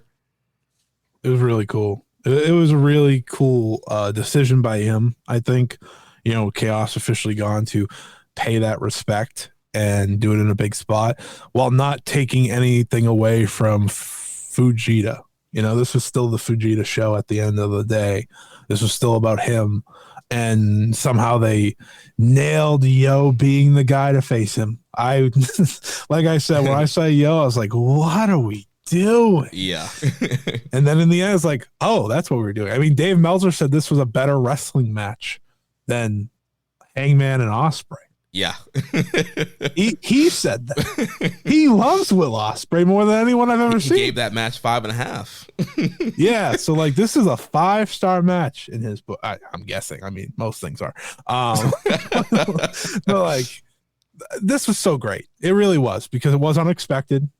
I think how good this could have been. It was also the making of your new star, which, you know, if you've been following New Japan over the past year and a half, that's been the ask. Make your new stars. They did it. They had him win this tournament, and I'm having him beat Desperado.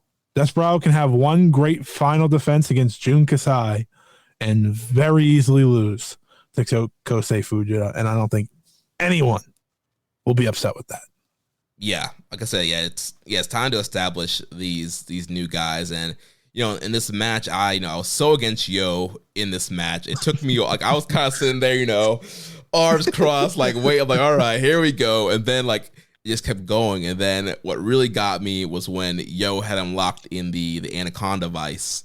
He's been kind of using that to pick up some wins too, and like he had him dead in the middle, and I was like, no, come on, Vegeta. Like, you got to win this thing. And I just got like so into the match after that point, and Vegeta did a great job escaping from there. So, yeah, I just got super into it, and, yeah, it ended up being a great match. Vegeta ends up hitting that new finisher, the Thrill Ride, to beat him, and, yeah, I absolutely agree with you. I think that this is the right call. Yeah, get your young guy in there. You have him break a record. Now he's the youngest Super Junior winner.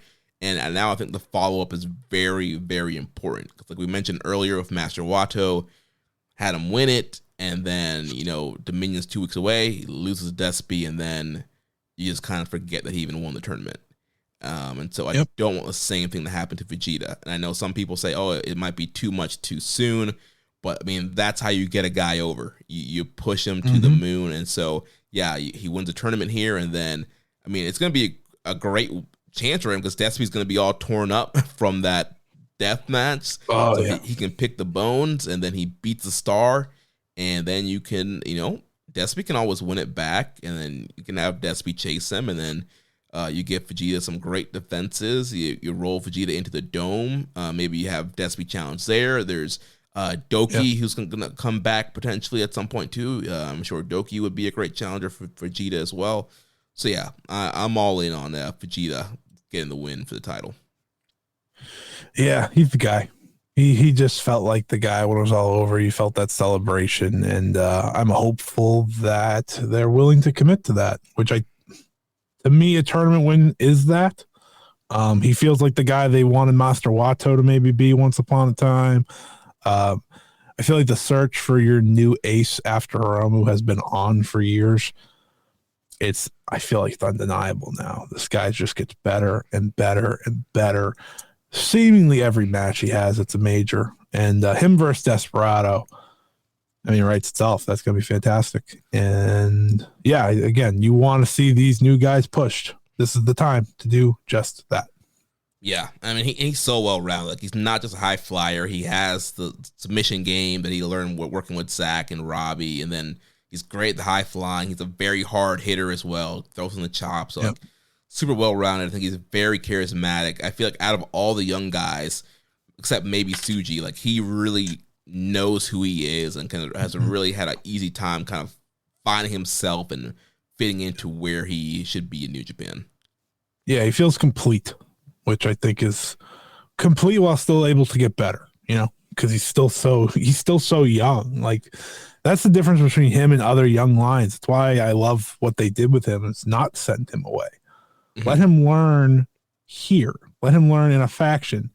And it feels like that's why he feels the way he is. You know, you've seen Uemura come back. I think even Tsuji struggled a little bit when he came back. Everyone struggles a little. Shota struggles a lot. Red Narita changed his gimmick. And we just talked about, right? He's just kind of lost in the shuffle. Mm-hmm. Fujita's just steady. And now he's here. And now they have him setting records, and he's going to face one of the biggest stars in the company in a major match whenever they decide to do it. So, yeah, I just hope he wins the belt because I think he's earned it. Yeah, and he already had one failed defense earlier this year, and that was a great match. So, yeah, I think it would be a cool story for using the Super Junior win to get the rematch and then finally beating Despy and going on. Now, I know some people are saying, though, the one reason not to have him win is to have Doki come back to challenge Despy since he got injured in that match at Wrestle Kingdom, and it could be a cool story to have Doki get that rematch with Despy. Yeah. But I don't know if it's worth sacrificing the push of Fujita for that story. It's definitely not. You know, you're building the future. You're building the future. I wouldn't pass that up. As much as I love Doki and what he did last year, honestly, for Doki, it's probably better to just give him time to figure, you know, that was a serious injury. Let him ease back.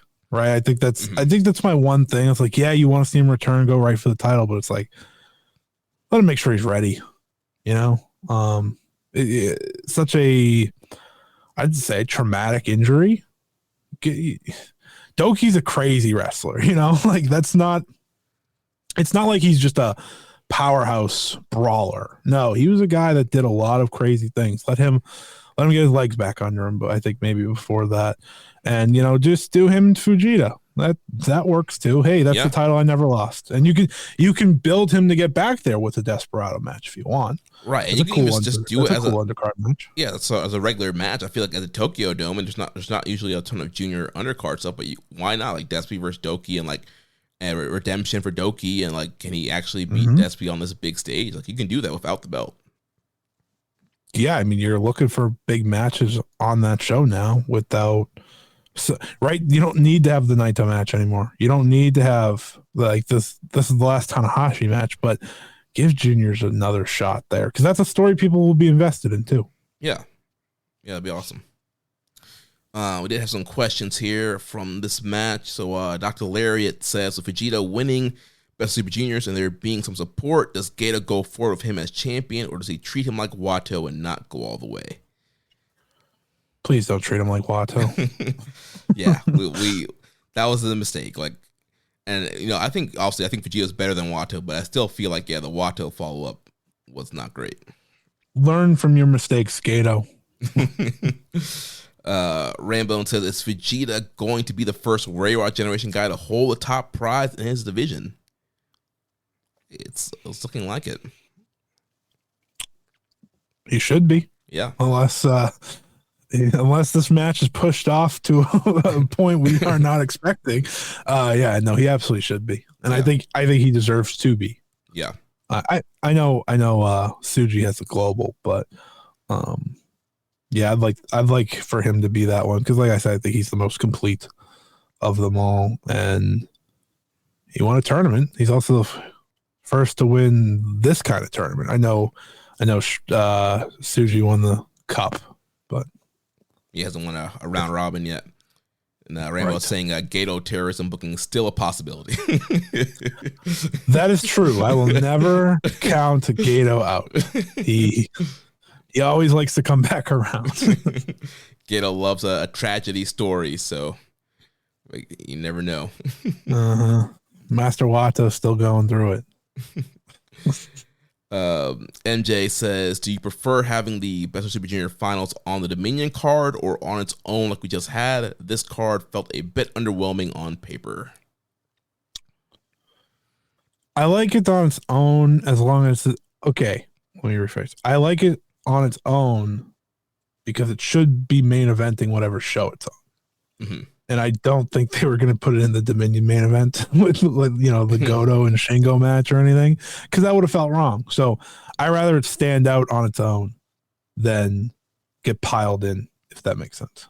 Yeah, I think it needs to be spotlighted. I think they could do some stuff to make the undercard more exciting. I mean, you have a TV title, like that should be defended frequently. Like, why not? ELP could have defended against somebody.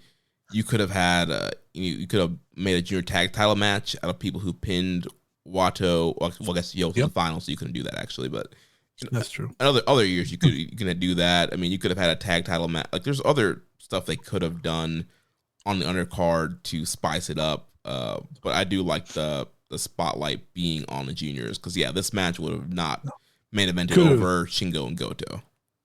Could have easily done the never open weight 6-man. Titles could have easily got Takeshita on the show if you wanted to. Like, you could have done all that. Yeah. I understand Takeshita has his match, but you can do the never open weight 6-man title on this show. It's not that difficult, You can still put the preview tag in the semi-main. I think that makes sense. But, you have so many titles in this company. It shouldn't be that hard. Right, and then there's even the IWGP Women's title. Like, you can bring Shuri over. Right, let's not get crazy, Jeremy. That's not happening. You're using reason, but I long gave up on that one. I'm currently on a counter of how many more shows Mayu Iwatani's on in Noah to New Japan. She's already almost halfway there. So, and she was IWGP Women's Champion for 735 days. But you're right. They should do that. 100%. They should have Shuri defend in a showcase match on a show like this because no one will bat an eye for it being third or fourth to the top, and it would let the belt actually be in New Japan for once. But for no reason, they don't want to do that. I mean, you almost opened up a can of worms for me on that one, which would be a longer conversation that's probably not needed. But yeah, you're right. You're absolutely right. Next question here. So he's asking for us to do the Bret Hart scale for Yo. So I'm not sure if you're familiar with the Bret Hart scale. So it's a thing that Josh and I do where, Bret Hart had a thing where it's look, mic, work out of a scale of 10. And we added it factor to the 4th. So you get a score of, it's out the best out of 40. So for Yo's look, a score of 10, what would you give him? The Ziploc bags. So I've always actually liked the shorts I always liked that look. I don't know why. I've always liked the look. The Ziploc bags, though, man. I don't know. Yeah, that's. He's in great shape, though. He has a good body. He is. Everything about Yo works except for usually, unfortunately, when the bell rings. Everything you look at him, you're like, that is a guy that should have probably been a 2 or 3 time IWGP Junior Heavyweight Champion by now. I'll give him a 6. Okay, I think I'd give him a 7. Just 'cause I think the body kind of outweighs. You're right. The Ziploc bags just can't leave my mind. Because I read Ziploc, I was like, am I missing something? Am I getting ribbed right now? I think 7's probably a good one, but I went low on the poor guy. I apologize. And then Mike, don't speak Japanese, but I mean. It seems like he has some kind of connection, but he's very weird. I I guess I'll go 6 on that one because I don't really know what he's saying half the time. Yeah, we're going. Is there a charisma factor here? So yeah, it factor would be kind of okay. The last then category. I'll just do 6 for this one, just because his charisma's something. Yeah. And then work. What would you give his work out of 10? You're getting me right after I watch the match. It's odd because, like, I feel like I've seen him shine in his biggest matches sometimes, and then he has the tournament. Though it's hard to avoid that entire tournament. Yeah, literally, he had a crappy tournament and then just one awesome final match. Yeah, which is like the most important match to have the awesome match in. I don't want to give him 6 again. But I feel like if I go lower, that's mean because of the final. Yeah. You know, like at the end of the day, he showed up for the big match. Yeah, I think 6 is reasonable because in a tag team position, you know, when him and Leo Rush were teaming, him and Sho, him and Wato, I think are a decent team. So he's a good team wrestler. Yeah, so he's a good tag team wrestler. Yeah, I think that's fair. And then the it factor for the last category. Oh man.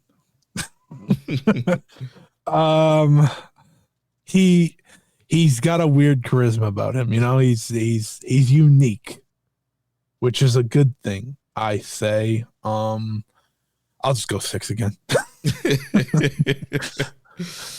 Yeah, there's something. The crowd was like really into him the final night.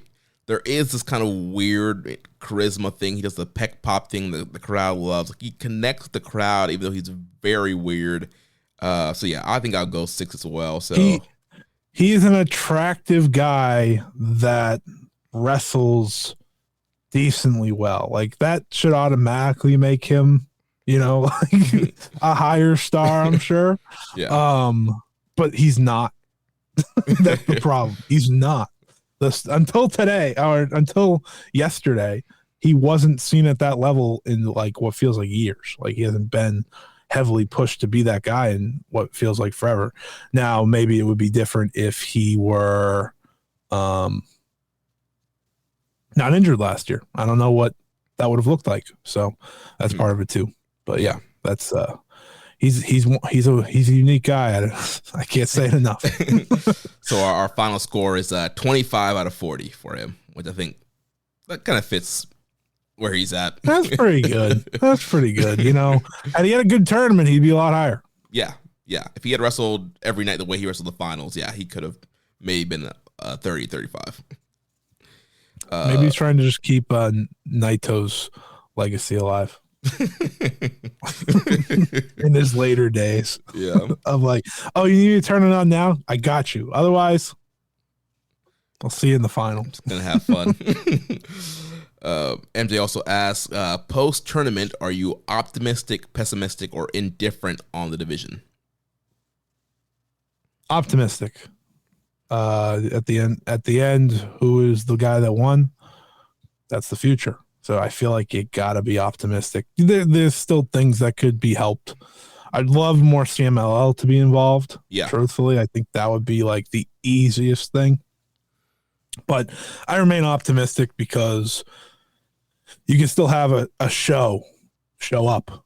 Or no, not a show. Nope, not who I meant. A show up in the big spot. So even the guys that you might find lower in this tournament stepped up when they had to. Yeah, I'm optimistic as well. I think Fujita winning is a great sign for them, you know, going to the youth. And even though this wasn't like a super high-end great tournament like some previous years, I think there's a lot of super talented dudes in the division. And, you know, we saw stuff with Akira earlier this year. You still got guys like Robbie Eagles. I mean, Hiromu's still awesome. Desperado's still awesome. There's a lot of really great, I think, like tentpole guys in the division. Just that with the nature of the tournament, they just weren't allowed to fully excel. So, yeah, I'm still optimistic about the future of the division. Then next question here from our buddy Rich Latta over at One Nation Radio. He says, has Yo beat Sho? And I don't know. I feel like Yo's beaten Sho since the day Sho turned. Yep. Yeah, I haven't seen Sho have this good of a match in a very long time. Yeah, in like 5 or 6 years.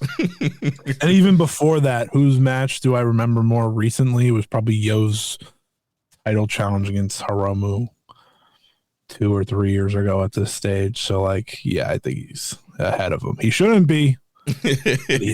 Yeah, Rich has always been a Yo over Sho guy, and so yeah, he's really loving this. I mean, it should mean so much more than it does to us, you know. Yeah. I know, like you said, when they put the graphic up, I was like, "Ooh, here we go!" And it's like, I won't remember that match ever. Yeah, Completely, you see it, and then it's over, and it's like, all right, wasted my time.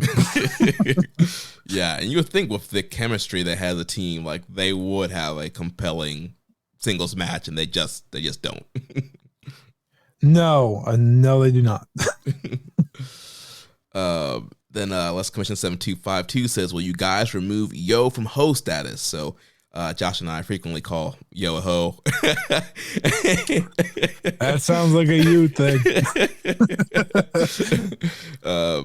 Yeah, I mean, I'll remove status for the great final, but he'll probably no longer a hoe. He'll probably return to a hoe quickly on the next tour. Hey, maybe the tag title defense will be decent. Yeah, maybe, hopefully. Yeah, you're probably right. Rambone says, my perception of the tour was that it was a very strong start in Tokyo. It was kind of squandered by parody booking and good but not great in-ring work until the finals, which I like a lot. How do you feel about the overall booking now that it's over? Lazy. I feel like a lot more stories should have came out of it for a lot of guys. Being all pretty equal in points, I don't love. I know a lot of people don't want to like have people lose and whatnot. But I feel like I should be more positive about other people than I do. While I'm still optimistic about the division, you know, when you and me spend a lot of this time being like, well, Akira should have done this, and Teton should have done this, and Wato, you know, that it's a cause for concern still. Yeah, I think it was very uncreative, just kind of, you know, paint by numbers kind of booking, not a ton of risk. I mean, obviously it was a good kind of a risk to put Vegeta in the final and make him, but outside of that, like, yeah, super parody booking, everybody around 10 points, 8 points, like nobody really stood out throughout the tournament. And yeah, there weren't a ton of like tournament arcs and kind of rivalries really built out of this thing. It just kind of felt like, all right, these are our guys and we want to keep them all at the same level. So yeah, we'll just have them all kind of beat each other. So yeah, nobody I felt like really stood out or that kind of cool narrative. Because even with Vegeta winning the A block, like he was winning at first and then he started kind of losing. And so there wasn't really like this path of like, all right, he's, you know, really ascending and soaring. He kind of slid into the finals and there was like a really great build up to it. Yeah. Yeah. It should have felt more, it should have felt more satisfying when he got in. But like I said, when he lost to Ninja Mac, everyone's like, is he done? Like, come on. You know, that doesn't feel like it accomplished what it set out to do necessarily. But in the end, he won. So at least he's a bigger star for that. Yeah. Def Triangle 720 says, while I understand trying to stack the next 4 before the G1 with a title match, do you think it was a mistake not having the junior title match be on Dominion? It might be. It's kind of like a wait and see to see where they put the title match for me. You know, if the title match is in a main event on a different show, I won't mind it. Last year it wasn't, but the junior final was. So it's like, that's the difficulty, I think, of looking at it.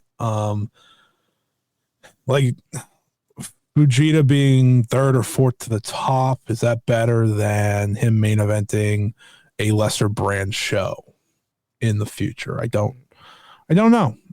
If he wins, I don't think I'll care. You know, I'll be happy either way. That and they'll get time. I think that's part of it. You want them to get the proper time. I don't know. It's a difficult one. Yeah, we've been seeing junior title matches main event a lot of shows this year, and so yeah, maybe they save it for the New Japan Soul Tour right before G1 and then main events a show on that tour. But yeah, I mean, I could see pros and cons to either way. I mean, depending on where it gets slotted at Dominion. I mean, there's a lot of big matches on Dominion, so it could end up not getting the time and spot it really deserves. Right. So that's a pro for having it have its own show. But if they were to give it time, I mean, Dominion would be a great spot for it also. Yeah, there's not a perfect place. July 6th, Cork and Hall. New Japan Soul Tour. Maybe that's the best spot, the last one before the G1. Maybe that's the perfect spot for it. I mean, I'll never say no to a Cork in main event. Yeah. I know they had the match earlier this year in Cork, and let's just run that back rather than and that's after the June match as well, which is obviously important to do. Yeah, you know it's going to be a super hot crowd if you do it in Cork, and they're going to be really invested in Fujita winning. So yeah, it could be the perfect spot for it. And a perfect way for the juniors to kind of have a high point right till the G1 starts. Because obviously they kind of fade away for a while. So maybe that would be the best way to do that. Yeah. And his next question, he says, with Super Juniors now over, do you think the tournament was an overall success in terms of elevating the junior division?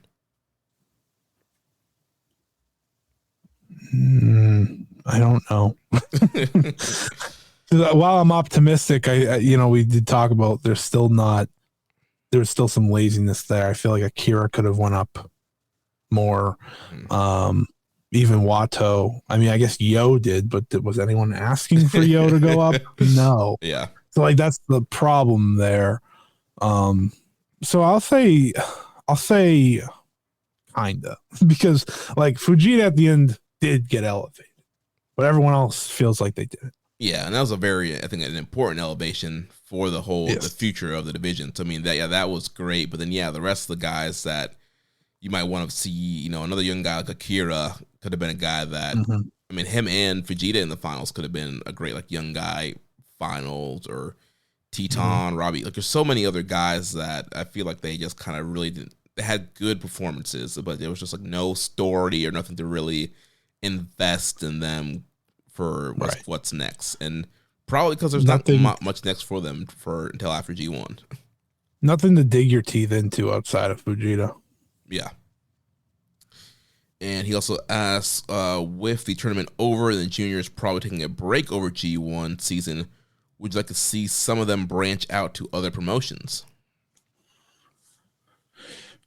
Sure. I know Noah announced today that the Wrestle Magic show will have New Japan involvement on it, which is pretty cool. Maybe get I'm sure Hiromu or someone's going to be the one, but it'd be cool to see Fujita on there or something. I mean, I don't necessarily need to see juniors from Noah, so that's part of the problem. I don't like any of the juniors they got there. But yeah, I mean, I guess I don't need to see. You want to be careful who shows up in AEW. Yeah, because that puts these guys on the eyes of two companies, not just one, when that happens. So yes and no. You want to see them wrestle. I think maybe if they go to Dragon Gate, that'd be cool, because I think a lot of them fit in there.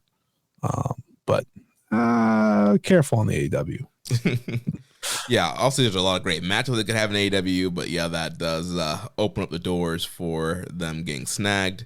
But yeah, I mean, do some stuff in Japan could be cool, or even some US indies, do some MLW, some Defy wrestling. They've been using a lot of New Japan guys over the past couple of years as well. Mm-hmm. Yeah, it works. It yeah, that's the funny part about should they go to AEW now? It's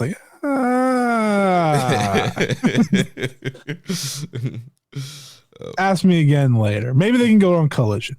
Yeah, that feels like the safe space. The moment they touch Dynamite, it's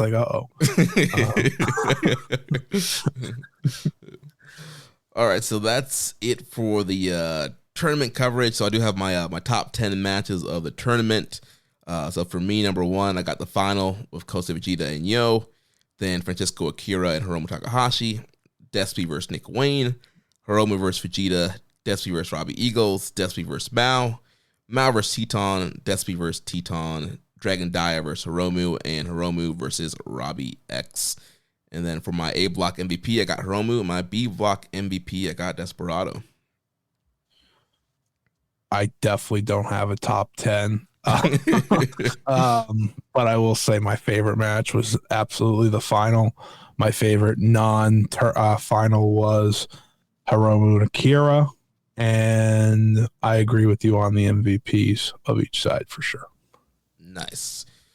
And like we mentioned, there was the press conference today, and they did announce the Dominion card, which I will preview next week of Chris Samsa, but we can just go over the announced matches that they announced this morning. So we have Murashima and Chomakato taking on Daiki Nagai and Masatori Yasuda, Ren Narita, Sonata, and Yujiro, and X, a new member of House of Torture, take on the War Dogs of Chase, Clark, Drilla, and Ishimori. We'll have ELP and Umino versus Oiwa and Sabre, Tanahashi versus Uemura.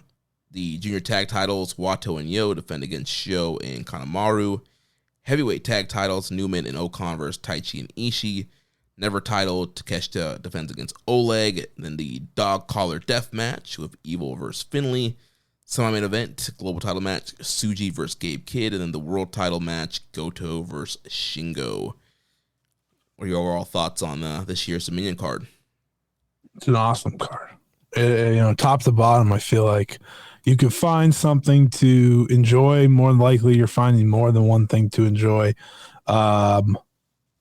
My only problem is neither of the big junior guys are even on it. Like, obviously, they're not defending it, but I would have liked to see them on the show in one way, shape, or form. Preview tag or something, yeah.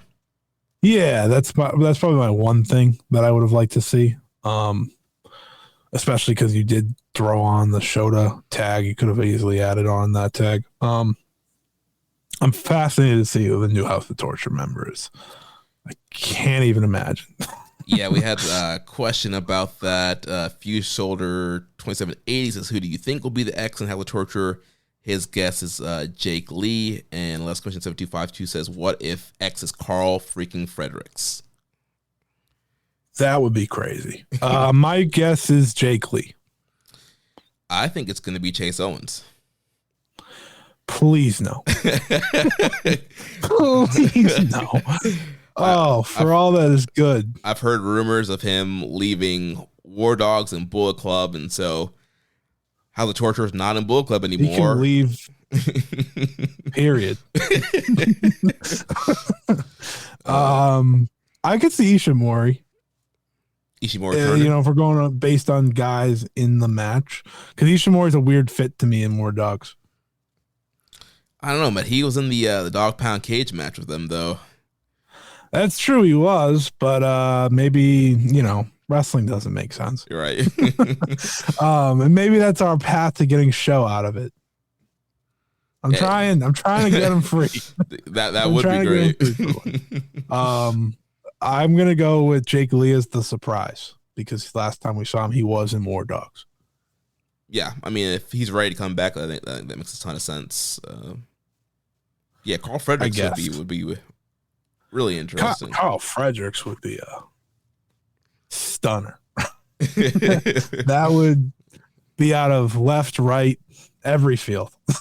Yeah. It would be a hell of a story, I guess, for that, though, obviously, with his connection to them. Yeah. If he does come back, which obviously the way it ended was not on good terms, that'll be a shock in itself. Yeah. But hey, I mean, I think you gotta mend bridges sometimes, and I think he's still a great talent, and I'll see a homegrown guy. I think it'd be great for him to come back. Yeah, I mean, better than maybe I don't know. It's hard for me to fully believe he comes back just because of the way it ended. But like you said, things change. Yeah. You never know. And I'm just trying to look at the roster. Is there someone I'm missing that maybe just jumps off the page here? The answer is not really. Mercedes Monet's on the roster page. She was just recently the strong women's champion, Yeah, of course. Yeah, there's no one. There's no one that makes any sense. Oh, wait a minute. No, that's a tag team. I got excited for Yuto Nakashima, and then I remembered he's in a tag team. Oh, yeah, Youngblood, yeah. Yeah, I'd like them to come back soon. They're just stuck in Australia now. Yeah, Australia that's a vortex where people could, get lost in. Yeah, when they were leaving Rev Pro, I was like, oh, good, they're coming in. And they're like, nah, they're going to Australia. And I was like, oh, okay. The Tamashii brand lives on. Yeah, and I think they're making Tamashii tag belts, so they might end up winning those. They're definitely winning those. We're never getting them. They'll be gone for another year. Mm-hmm. Oh boy.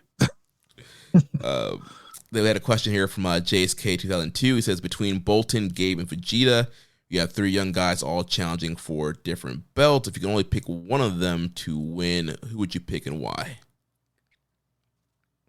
Fujita. I just don't want the Master Wato thing to come. Yeah, I think it's more beneficial for Vegeta out of those 3, even though I think all 3 of them should probably win. I think Oleg should beat Takeshita and Gabe should beat Tsuji. But I think there's a good chance all 3 of them do win, admittedly. Oleg, I actually feel most confident about. Yeah. Well, Gabe, I guess. But Oleg, I feel like doing that rematch for a reason. And freeing up Takeshita ahead of the G1 is very interesting. Yeah. To me. Yeah. So that is a very interesting call, yeah. Because we're in many people's minds, you're like, oh, you're freeing up Tsuji for the G1. Well, to me, you're also freeing up Takeshita for the G1. So both of them freed up. Give me that final. I will not say no. Yeah, that'll be awesome. All right, we have a couple news things here and a couple questions, and then we'll wrap the show up here. So we got Tanahashi's final UK match announced for Forbidden Door. So what are your thoughts on that and who he should face there? I'd love to see him face Omega. Oh, man. Yeah, sign me up. That'd be awesome. Either that or do the tag that they wanted to do once upon him and him and Omega gets the Bucks. Yeah, I'd prefer the singles because you just get flashbacks, obviously, and I think that'd be really cool. And maybe Kenny's a double champion of some sort by then, so that would be even bigger. And Tanahashi's last big title challenge, perhaps. Something with Omega. I think I'm okay with the Okada thing being done. Yeah, they've kind of overdone that to that point. They've had so many last singles matches now. They had their farewell match. You know? Yeah. So yeah, I'd like it to be with Omega. Yeah, I think that's a great option. A couple other news items here that came out of the Social Suplex newsletter. You guys can get that over at socialsuplex.com. Tanahashi is releasing a book on his time as New Japan president so far, which will also include an interview with Bushiroad CEO Takaki Kadani. Tanahashi increased activity on business side of late, including visiting AEW at the Double or Nothing pay-per-view in Arizona. And then we also have an update here from what happened with Jeff Cobb. Jeff Cobb confirmed he was under a handshake agreement for 2 months before leaving New Japan. In an interview with Quam News, he stated that his WWE deal came into effect on April 21st. With his debut in the U.S. promotion occurring on May 10th, Cobb had agreed to work the Wrestling Dontaku tour in full, but his departure was moved up by his new employers, leading him to finish up at Korakuen Hall against Tanahashi on April 19th. So that's the Cobb story there. What do you think about JC Mateo? Just terrible, man. Wow. Like, you really couldn't call him Jeff Cobb. The only good thing I could say is they gave him his gear back. I saw on like a clip because I saw like him pinning someone in his first match. And I was like, why is he wearing street clothes? And then the second time I saw that they were like, he's got his gear back. I was like, okay, that's good at least. Yeah. I don't know why it couldn't just be Jeff Cobb. Yeah. He was literally introduced as Jeff Cobb. Right. His first time I saw the debut, it's like, Jeff Cobb's here. It's like, actually, his name is JC Mateo. Yeah. All right. Sure. And if you're going for M name, why not Matanza? Yeah, that would be awesome. Yeah, I don't think anyone would mind that one. That would be cool. Yeah. It's like they were like, what was his names? All right, we'll just use the initials. Yeah. All right. Then a couple last questions here. Def Triangle 720 says, do you think we will see any new factions before G1? That'd be nice. It would sure be nice. I don't know if there's enough time. Maybe on the New Japan Soul Tour, you can really develop that. And through Dominion, obviously. Yeah, I think I'm going to go with yes. Why not? Sure. It'd be interesting, especially if it's like something with the LIJ guys like Shingo or Romasuchi. If they're doing something different, that would be a cool thing to do. And Dominion's the place to do it. You know, that's the big show where you want people to take notice. So that would be nice, at least. He also asked, do you think the company will repeat last year's process and have a qualifier to G1 spots? Well, they got rid of it for the Super Juniors, so I don't know. You know, because they had it last year, right? Well, for Super Juniors, they didn't do a qualifier. They just did the ABC thing, like the semifinals. That's right. But I liked the qualifier. I don't know what the dates line up as. That's probably the best way to figure that out. Yeah, well, they did the qualifiers on the Soul Tour last year. The qualifiers. Yes, I'm thinking of the like mini tournament that they did at the end. The qualifiers. Yeah. Oh, I mean, I'd be cool with that. Have Hiromu do it. Yeah, have that be how he gets in. I think that'd be cool. Yeah, I think it's a great way to also give the Soul Tour some purpose, besides just doing a bunch of undercard multi-man tags. So yeah, you have Hiromu be in there, have Taichi get redemption. And I was gonna say, don't rip my heart out with Taichi again, please. It hurt enough last year. Yeah, get him back in there. He's just so I love that actually. That would be really smart, and you can kind of line up a huge Soul Cork and with that, those two finals. I think there's one right before the Kasai Despy show. Yeah, on that tour. So that'd be really good. That was a great addition that they did. Yeah. Now that I am sitting here remembering it, so I'd like to see that. Yeah, it's really fun. Great way to get Newman and Bolton in there and give them a nice little push before G1. So yeah, it was a really fun tournament last year. And let's see his next question. Which match do you think feels more exciting for Wrestle Kingdom 20? Main event, Shingo versus Tsuji or Goto versus Tsuji? Goto forever. Yeah, I think there's just a more natural story. I mean, obviously there would be a story if he turned on Tsuji or just them facing whatever. But I feel like the story from that New Japan Cup final last year was just so great, and Goto really trying to prove that he can actually beat Tsuji, and Tsuji trying to take the crown and win the main event. Like, there's a natural built story there. Totally agree. And then he asks, since G1 will happen before Forbidden Door 3, do you think they will set up or tease matches for the pay-per-view?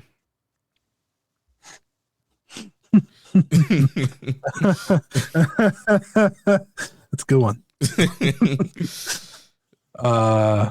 Forbidden Door couldn't be worse timed this year. Yeah. To make that happen. You're probably going to get a lot of juniors on TV to try and like, hey, by the way, Forbidden Door's coming up, and it's be like, okay, and then everyone's gonna be like, where's I mean, Tanahashi can go because he's not going to be in the G1. That's about all you got though.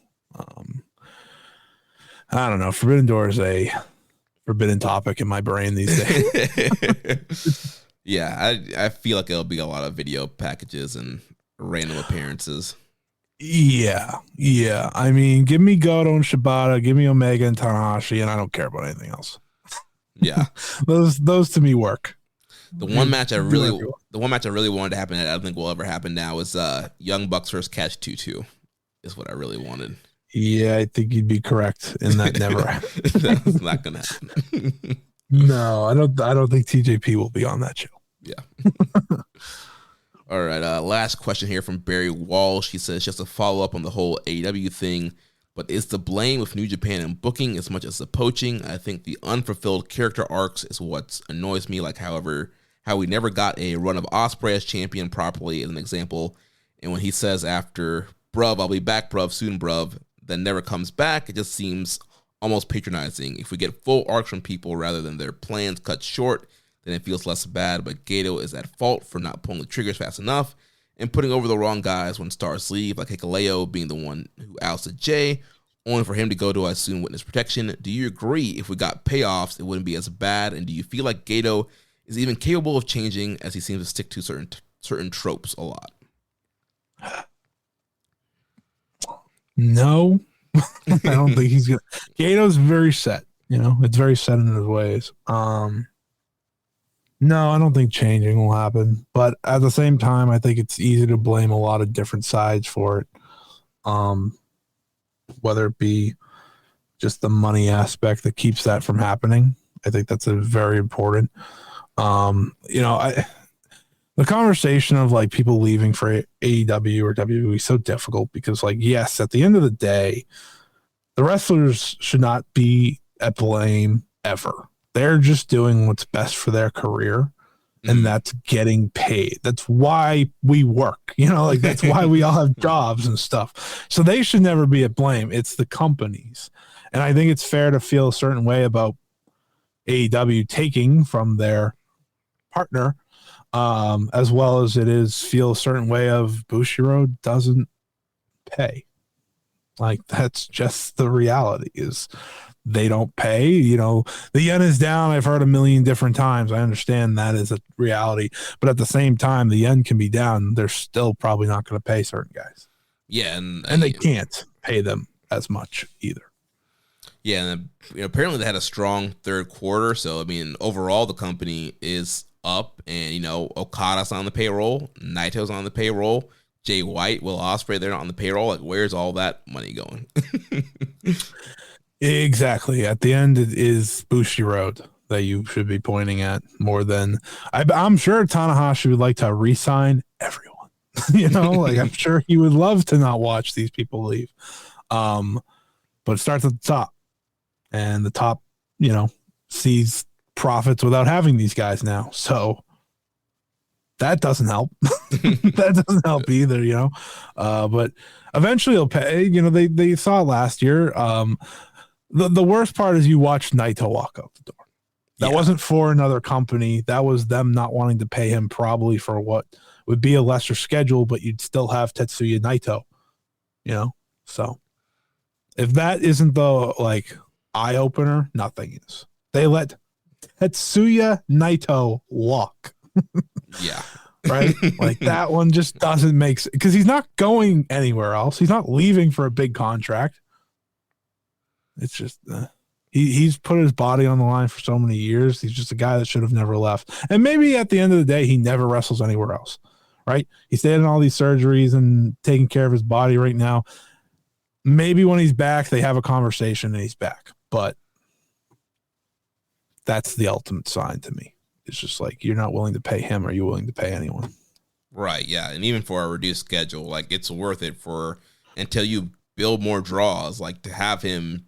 Also, he's not, peak Naito, but you just need to make the entrance, man. Right. Just play the LIJ music and you got people on the door. Mm-hmm. Oh, yeah, they gave up LIJ not to pay him. LIJ is money-making machine. Yeah. It's hard to have the conversation when that happened. That was the ultimate, they're not paying anyone. They don't want to pay Naito. All right. Yeah. So do you think, a lot of people have been saying this, do you think New Japan should stop partnering, should stop partnering with AEW because of all the quote unquote poaching of talent? I mean, they're going to poach either way. So at least get the profit of a Forbidden Door and such, I guess. I mean, it's really hard. Listen, if you can get Takeshita consistently still, it may still be worth it. They're gonna poach. It's just the nature of the beast, unfortunately. So would you rather have the chance to see them, or would you rather it be completely cut off like it was once upon a time? That's really the conversation. And I understand New Japan fans that may want it to stop, but I don't know. They're going to be signed. Like, well, if they weren't partners, Will Ospreay was still going to get signed. Jay White Okada was yeah. Right. Okada was still going to leave. Like, that wasn't that wasn't necessarily AEW. That was still problems to make him even want to leave in the first place. So I don't think the getting rid of a partnership will change poaching or signing. But at the same time, you know, if you're a New Japan fan, you're like, can they just respect New Japan a little? I don't know. It's like the toughest conversation in wrestling, because if there was no AEW, guess where they would all be going? To the Fed.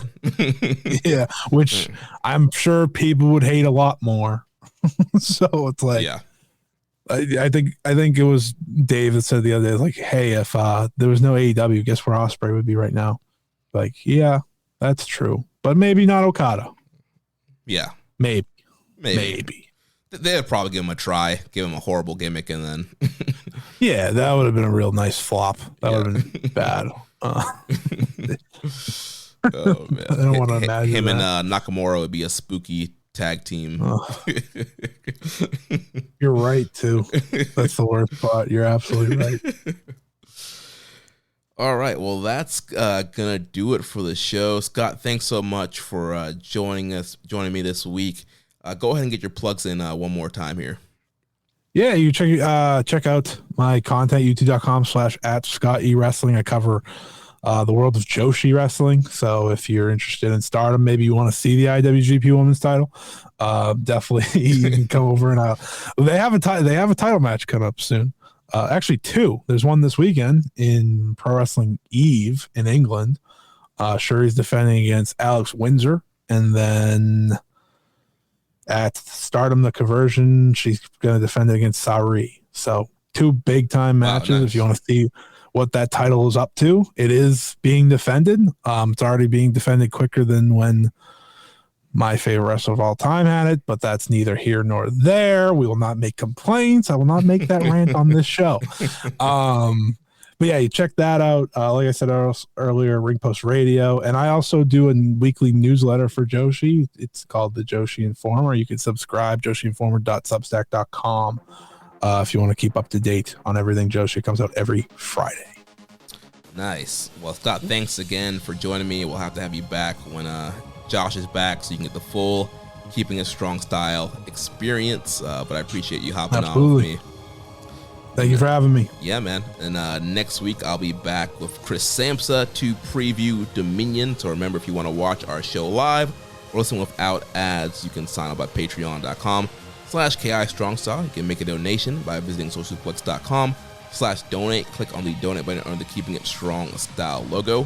Make sure to connect with us on social media, X and Blue Sky. Follow us at KI Strong Style, at Social Suplex, at Jeremy L. Donovan. On Facebook, follow us at facebook.com/Social Suplex and join our Wrestling Squared Circle Facebook group.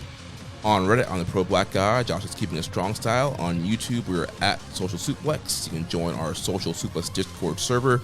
To interact with us and other wrestling fans, you can email me, Jeremy, at socialsuplex.com.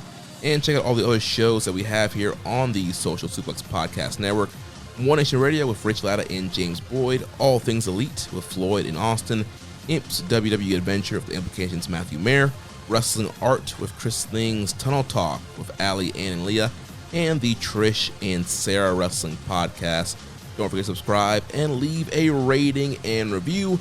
And we'll catch you next week on Keeping It Strong Style, the ace of podcasts. Thank you for listening to Keepin' It Strong Style.